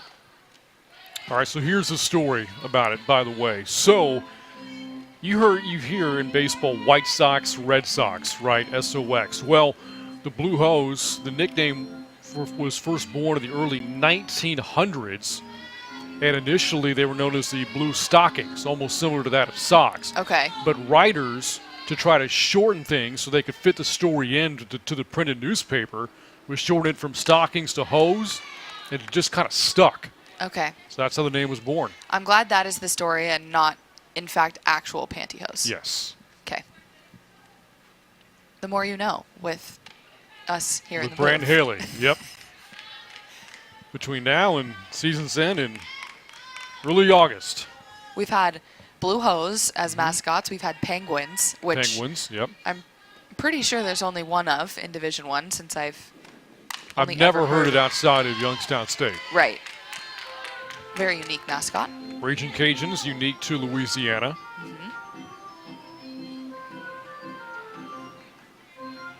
Got a meeting in the circle here with the infield along with Wesley. And what's funny, the name Monarchs, a lot of times you hear that in sports, it's associated with royalty. Old Dominion. Good point. The Monarchs. In this case, no, it's after the butterfly, monarch butterflies. Very good point. I'm all for a unique mascot. We got plenty of tigers. Tigers, Bears, Wildcats. If you're ever an expansion franchise in pro sports or, looking to create a new college name, stay away from those, please. Rolled to the right side of the infield, gobbled up by Sand. The play to Piper in the 1-2-3 5th inning for Aspen Wesley. The Smoke have been held scoreless since the second, but they still lead by 7. 5 innings in the books, 8-1 Smoke on top. You're watching Women's Pro Fast Pitch on YouTube.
8-1 lead for the Smoke as we go to the 6th inning.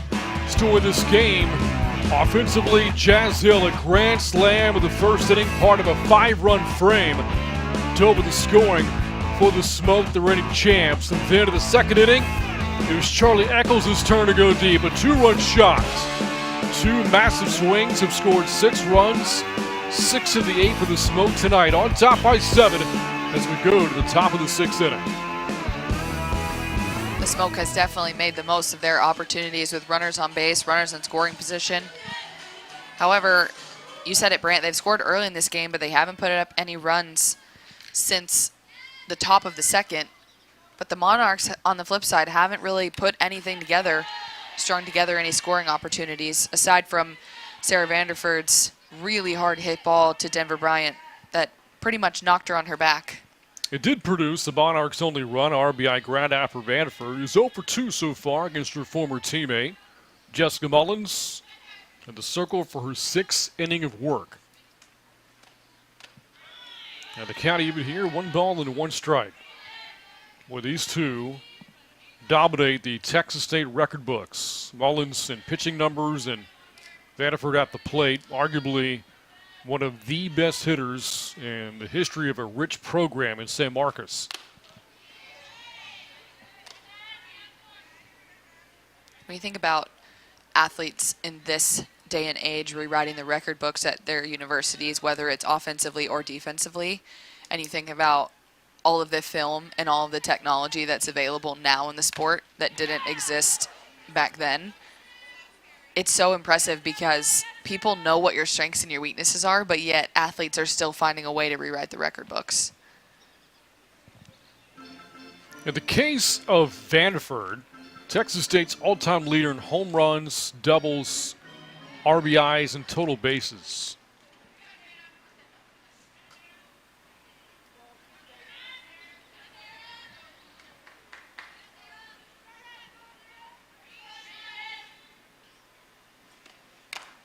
Swung on and fouled away. Count remains 2-2. You think about Mullins in her career, there was such a massive bar for her to clear after Randy Rupp dominated in the circle in the 4 years prior to Mullins' arrival. And the career are kind of very parallel between the two, both coming from the same high school, Barbers Hill. Mullins from Tarkington, and Rupp from nearby Mont Bellevue. Vanderford going to bloop it a base hit.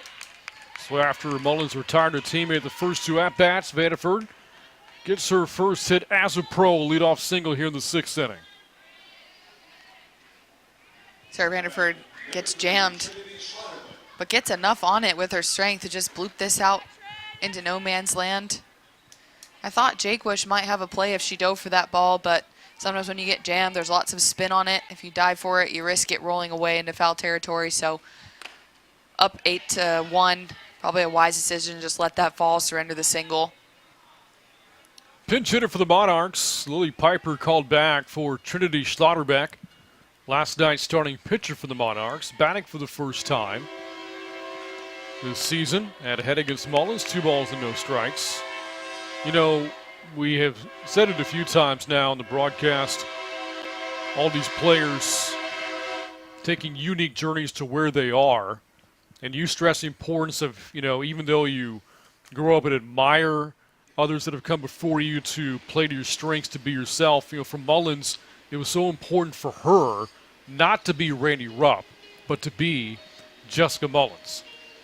100%, and there's so much to be said for having someone in front of you to set the standard and raise the bar of a program, but to be able to come in and understand that legacy, understand the history, and yet still be yourself in the process, definitely impressive for what Jessica Mullins did in the circle as a Bobcat. 3 balls and no strikes, and the same will be said about whoever takes over that circle at Texas State starting next year. Can't be Jessica Mullins. They have to be, fill in the blank. Absolutely. And knowing what it looks like to have success at Texas State and understand what your coaches expect of you, whether it's Texas State or any other program for that matter, if you don't know what's been achieved in front of you, you don't have something to work towards. So the fact that Randy Rupp laid the groundwork, Jessica Mullins picked up the torch and said, send me, I'll go. Now the next arm in the circle for Texas State will have the opportunity to do the same.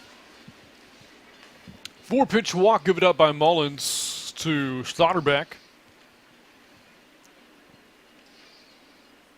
And that's going to lead to could lead to a change here for the Smoke. And let's see, will that be it for Mullins? Looks like it is. Or no, she does give way to Jayla Wright. So that's it for Mullins. 5 innings in her pro debut. And now into the circle here for the Texas Smoke, Jayla Wright, who's making her pro debut. The ACC Pitcher of the Year for Duke, 19-3 with the Blue Devils this year. 189 strikeouts and more than 150 innings, ERA of 1.50. In her 3 seasons at Duke, a career record of 44-12. That's not too shabby.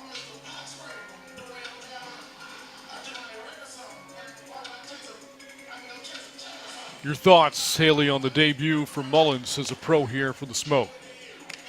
I thought Mullins was very composed in the circle all night tonight. She looked calm, cool, collected. She used her off-speed effectively. She worked from ahead in the count. Had a couple walks sprinkled in here and there and a hard hit ball, but for the most part, not leaving things over the heart of the plate, forcing the Monarchs to try to make adjustments, which they haven't really done successfully for the most part, aside from a few hitters here and there. But even when Mullins found herself in a little bit of trouble, she was able to execute with her back against the wall. Jayla Wright, part of a Duke program that went to the Women's College World Series in Oklahoma City. 5 complete game shutouts this year, and in 34 of her appearances with Duke this season, and 18 of them did not allow a run.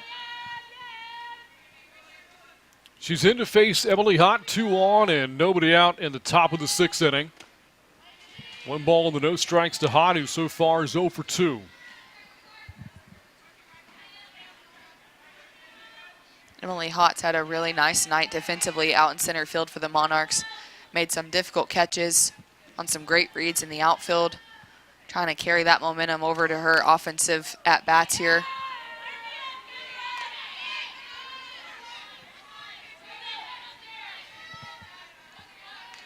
Emily Hott playing for Baylor this season. The Bears went to the Super Regionals after winning the Lafayette Regional, hosted by Louisiana. Cajuns got that 16th and final seed as a host site. Talking about mid-major programs, there's a lot of talk of which of the 2 Sun Belt mid-majors would host, potentially, Louisiana or Texas State, and the honors went to the Raging Cajuns. 2 balls and 2 strikes. The count against Hott facing Jayla Wright.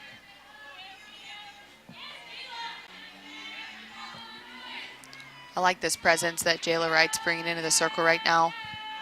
Very confident, very locked in with her catcher, Jada Cody, behind the plate.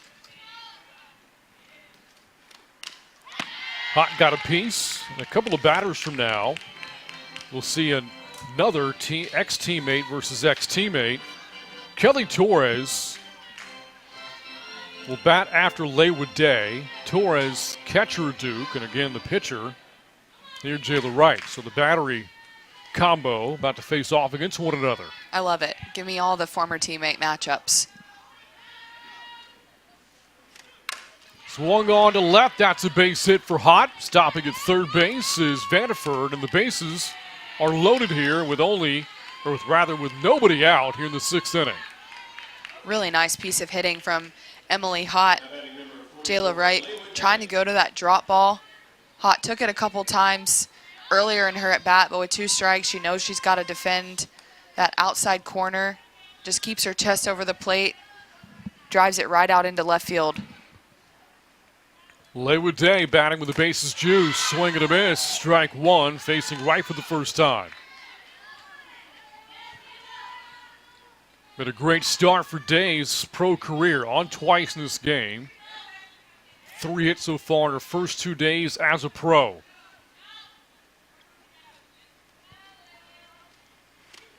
And Wright throwing some smoke, and she's ahead, 0-2. That drop ball has such sharp late movement from Wright. As a hitter, that's hard to get your barrel underneath.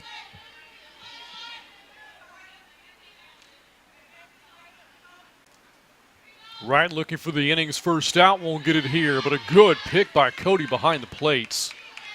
1 ball and 2 strikes.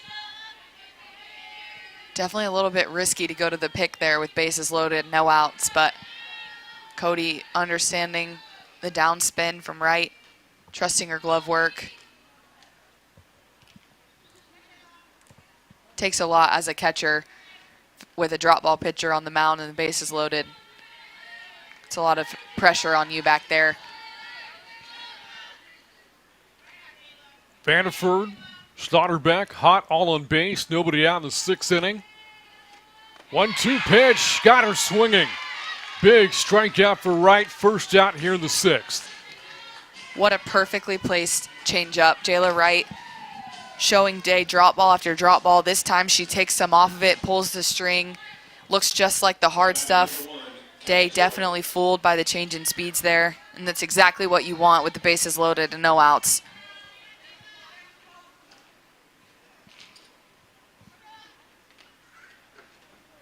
Well, here we go. Blue Devils facing off against one another. Kelly Torres facing off against her former pitcher, Jayla Wright. You know that Torres has seen this movement from behind the plate several times.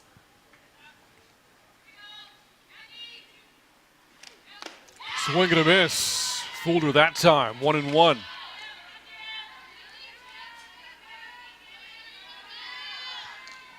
When you're facing a drop ball pitcher like this, you have to make sure as a hitter, if you're going to go, that the pitch is at least knee high, if not thigh high, because anything that starts lower than that is never going to be a strike. 1-1 pitch. Just off the plate, 2-1. Torres, a career year with the Blue Devils at the plate. Career highs in her final season in Durham in hits, RBI, and runs scored.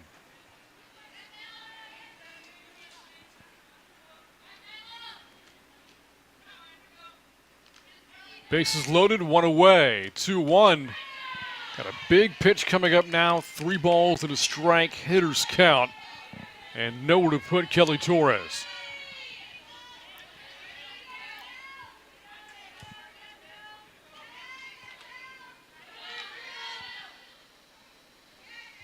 A chance for the Monarchs to get back into the game, trailing by 7. 3-1 on the ground, bounces off of Eccles, goes back to third for the force play. Vanderford does score, but again the smoke will take the out in that exchange. It's now 8-2, but 2 down. Good job by Charlotte Eccles to recover here, make sure she gets 1 out. Jayla Wright went back to that drop ball against Torres. Torres unable to elevate it. Monarchs are lucky that didn't turn into a double play to end the inning. All right, so 2 down, bases again juiced after the RBI fielder's choice for Torres. Swing and a miss by Jenna Keene. Batting for the 2nd time tonight, still hitless on the season.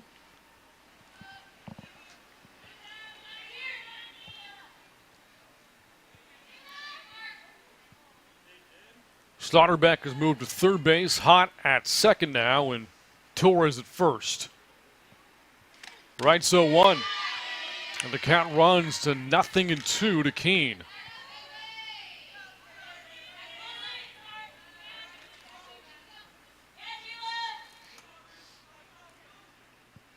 Again, Wright was pitching at OKC just a couple of weeks ago. Now making her pro debut in the circle. Here for the reigning champion, Texas Smoke. 0-2 pitch. And Keene just nicked a piece of that. And the count remains no balls and 2 strikes. Good job by Keene to just spoil that drop ball. Again, it's so tough when you're facing a pitcher with movement like Jayla Wright to lay off of those pitches that are right around your knees, because you don't want to assume that it's going to be a drop ball. So you have to, with 2 strikes, just find a way to spoil it.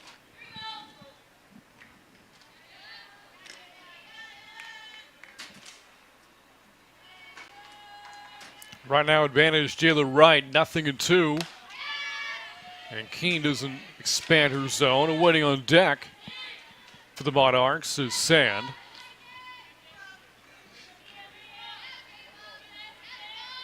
Again, the best opportunity for the Monarchs to get back into the game.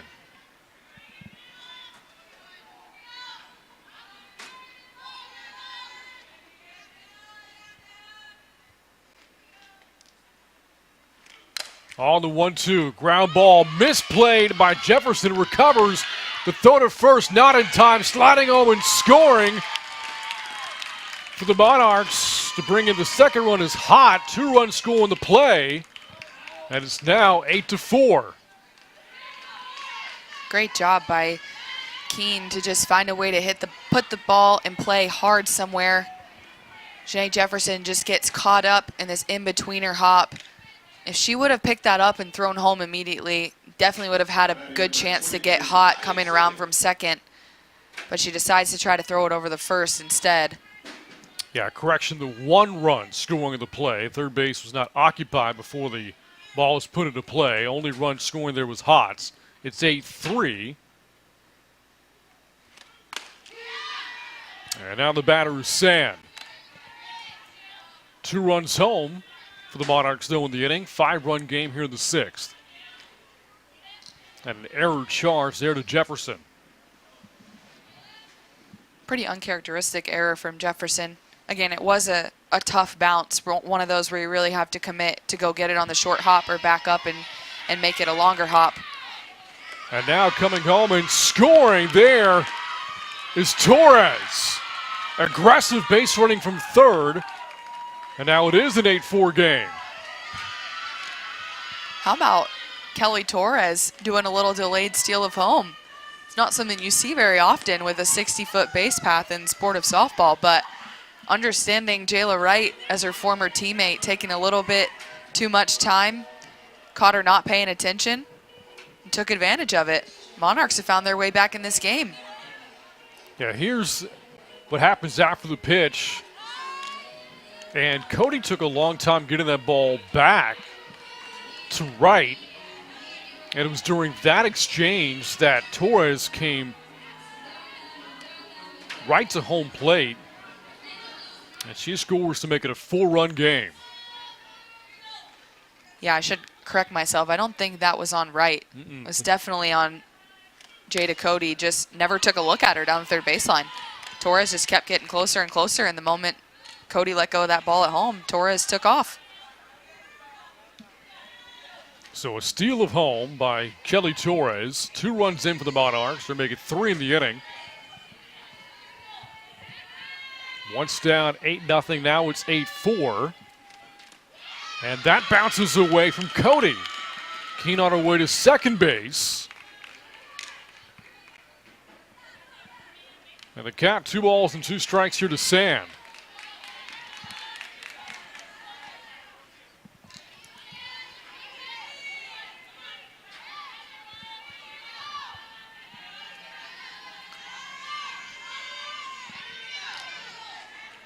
Kylie Sand to the plate, Big Ten leader in hits this year with 77. Hit .418 with Rutgers this season, scoring a program record 62 runs. Right now trying to extend the top of the 6th inning. Ground ball on the right side of the infield, and Jefferson will cover at first base to record the 3rd and final out. But the Monarchs perhaps rallying back into the game. 3-run score in the top of the 6th inning. It's now a 4-run game as we go to the bottom of the 6th inning. You're watching Women's Pro Fast Pitch on YouTube from St. Marcus. We're back after this.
At one point, the Texas Smoke, the reigning champs, led 8-0, but the Monarchs have crawled their way back into the game. 3-run scoring in the top of the 6th inning, including a steal of home on a heads-up base running play made by Kelly Torres.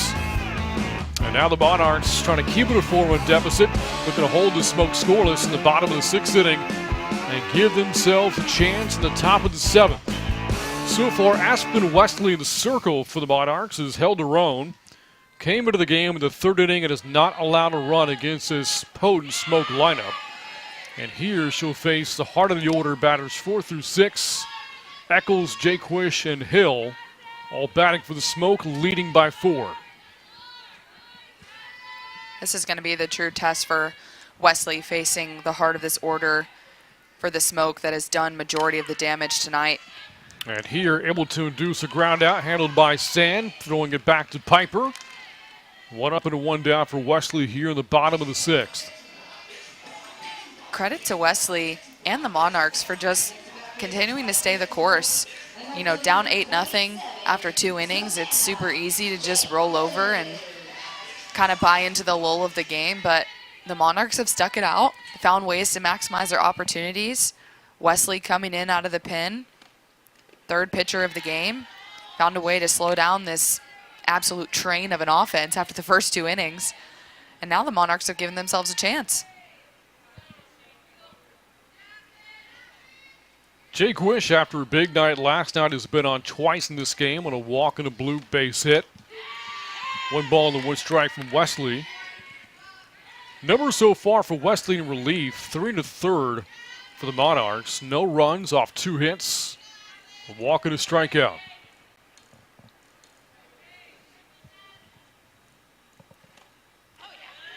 That's a bouncer at the plate, 2-1 to Savannah Jaquish.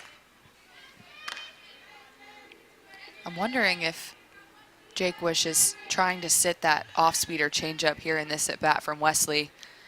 The first strike that she took from Wesley was a changeup, and you could tell that Jaquish was visibly frustrated with herself.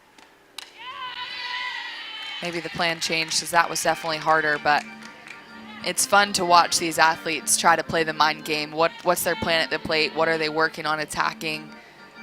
Jaquish is a veteran. She understands that Wesley has definitely slowed down this offense in large part due to her change of speeds. So Jaquish may have thought, let me try to sit this changeup, take it out of her hand, get some momentum back for the offense. There's a fly ball to the left, and tracking it down towards the line is St. Clair. 2 up and 2 down for Wesley here in the 6th inning. And she is now retired 6 straight. Actually make it 7 in a row, sat down by Wesley. And that'll bring up Jazz Hill.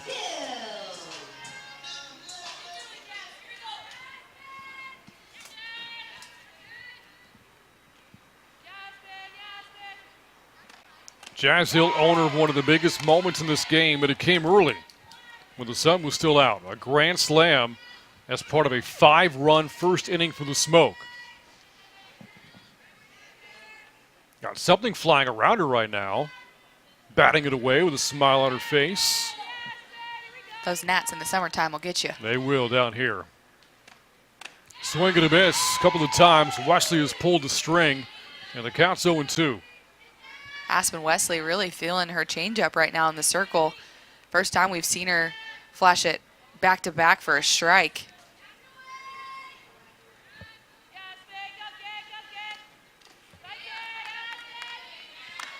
On top of the grand slam, Hill also a double. Came off of Wesley back in the 4th inning. One of just the 2 hits she has given up. That is single to Gasparotto, the first batter, one of the first batters she faced. That's been it. Borderline pitch, and Wesley doesn't get the call there, and the count evens 2-2. Great job all the way around by Wesley and Hill. Great pitch, great take. Veteran approach by both of these athletes here in this at-bat. Pops her up into shallow center. Coming in to make the catch, Flaherty. Over the shoulder, and a 1-2-3-6 turned in by Aspen Wesley. We go to the top of the 7th. Monarchs down to their final 3 outs, but trying to rally back. They trail the Smoke 8-4. We're back after this from Bobcat Softball Stadium.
Three outs separate the Texas Smoke from a 2-0 start to their season. Beat the Monarchs in last night's 2024 opener 4-2. They lead Game 2 of the series, Game 2 of the season, 8-4 as we go to the top of the 7th inning. Some defensive changes you can see here for head coach Kat Tarbin. But she does send Jayla Wright back into the circle. Wright will leave Jessica Mullins in the 6th inning. The 6th inning, we saw the Monarchs score 3 times, trying to carry some of that momentum into the 7th. Coming up to bat for the Monarchs, top of the order, Flaherty, St. Clair, Vanderford, batters 1, 2, and 3.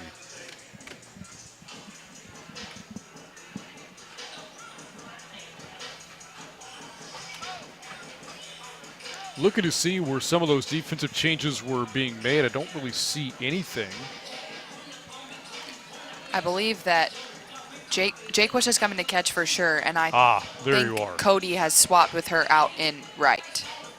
You are correct. Cody in right field, and there is Jake Wish. Now we're in the catcher's gear, and Howe is actually going to move from left to right field, so Cody will be in left field now for the Smoke. The fact that we've just had a catcher and outfielder swap, if that doesn't tell you about the athleticism of these professional athletes, I'm not really sure what will, because that's impressive.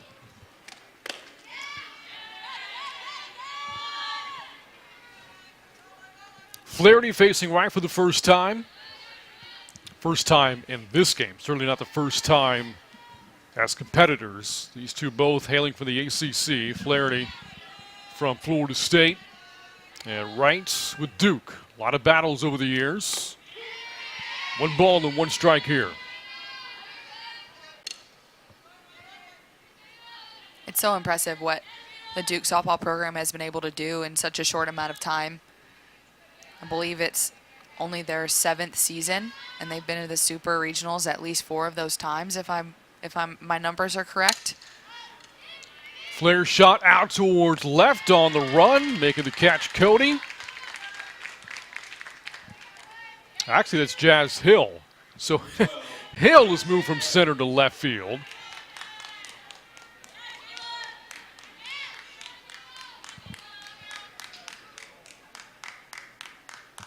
And that play is made for the first out. Going to bring up Briley St. Clair.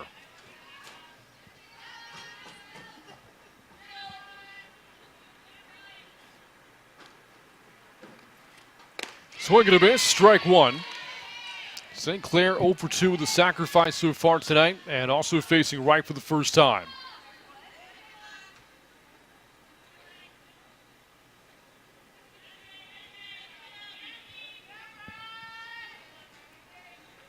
Vanderford awaits on deck. Monarchs in need of base runners here, trailing by 4. St. Clair falls behind 0-2 against Wrights. Can be so difficult when you're running through the box as a slapper to pick up that down spin when you have a drop ball pitcher like Wright in the circle. St. Clair definitely fooled right out of the gate. Both of those strikes nowhere close to the zone. Swing and a miss on 3 pitches. Good morning, good afternoon, and good night, Bradley St. Clair.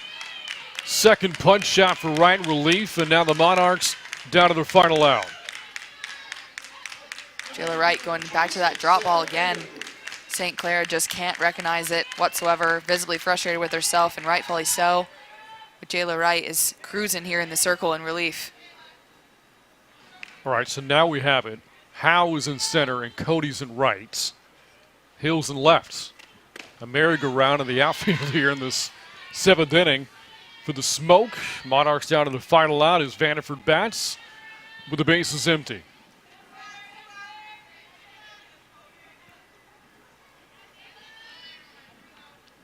She faced her teammate, ex-teammate Jessica Mullins 3 times, finished 1 for 3 against Mullins with a single and an RBI. 1 ball and 1 strike as she faces right for the first time.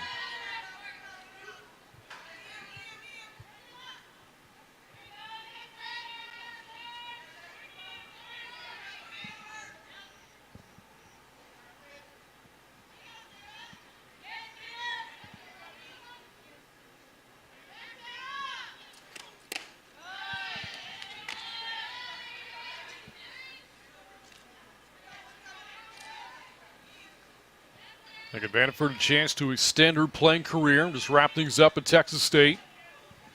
After 5 seasons with the Bobcats, her head coach, Ricky Woodard.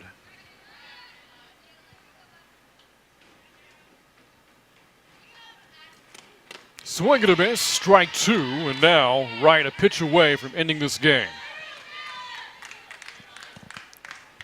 Wright definitely making a point to stay on the outer half here in this at-bat against Vanderford. Got her to chase there to bring the count to 2-2.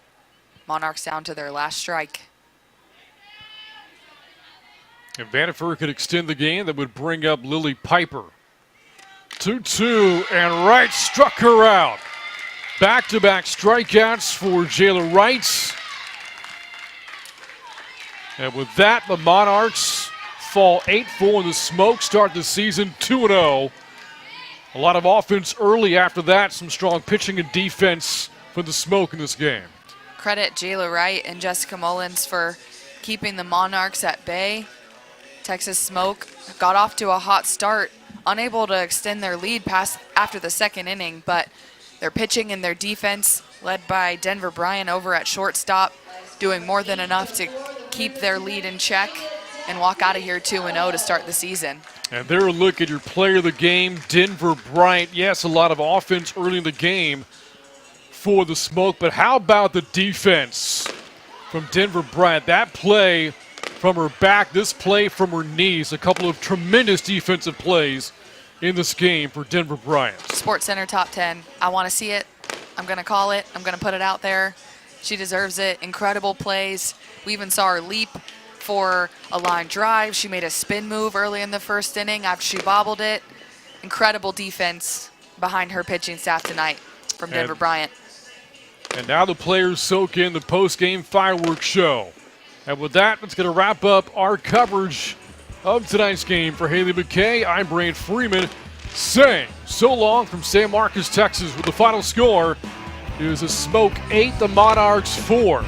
For more information on WPF, log on to WProFastPitch.com. This has been a presentation of WPF. Until next time, good night from Bobcat Softball Stadium. Game 3 of the series on deck tomorrow at 6 p.m. right here on the official WPF YouTube channel.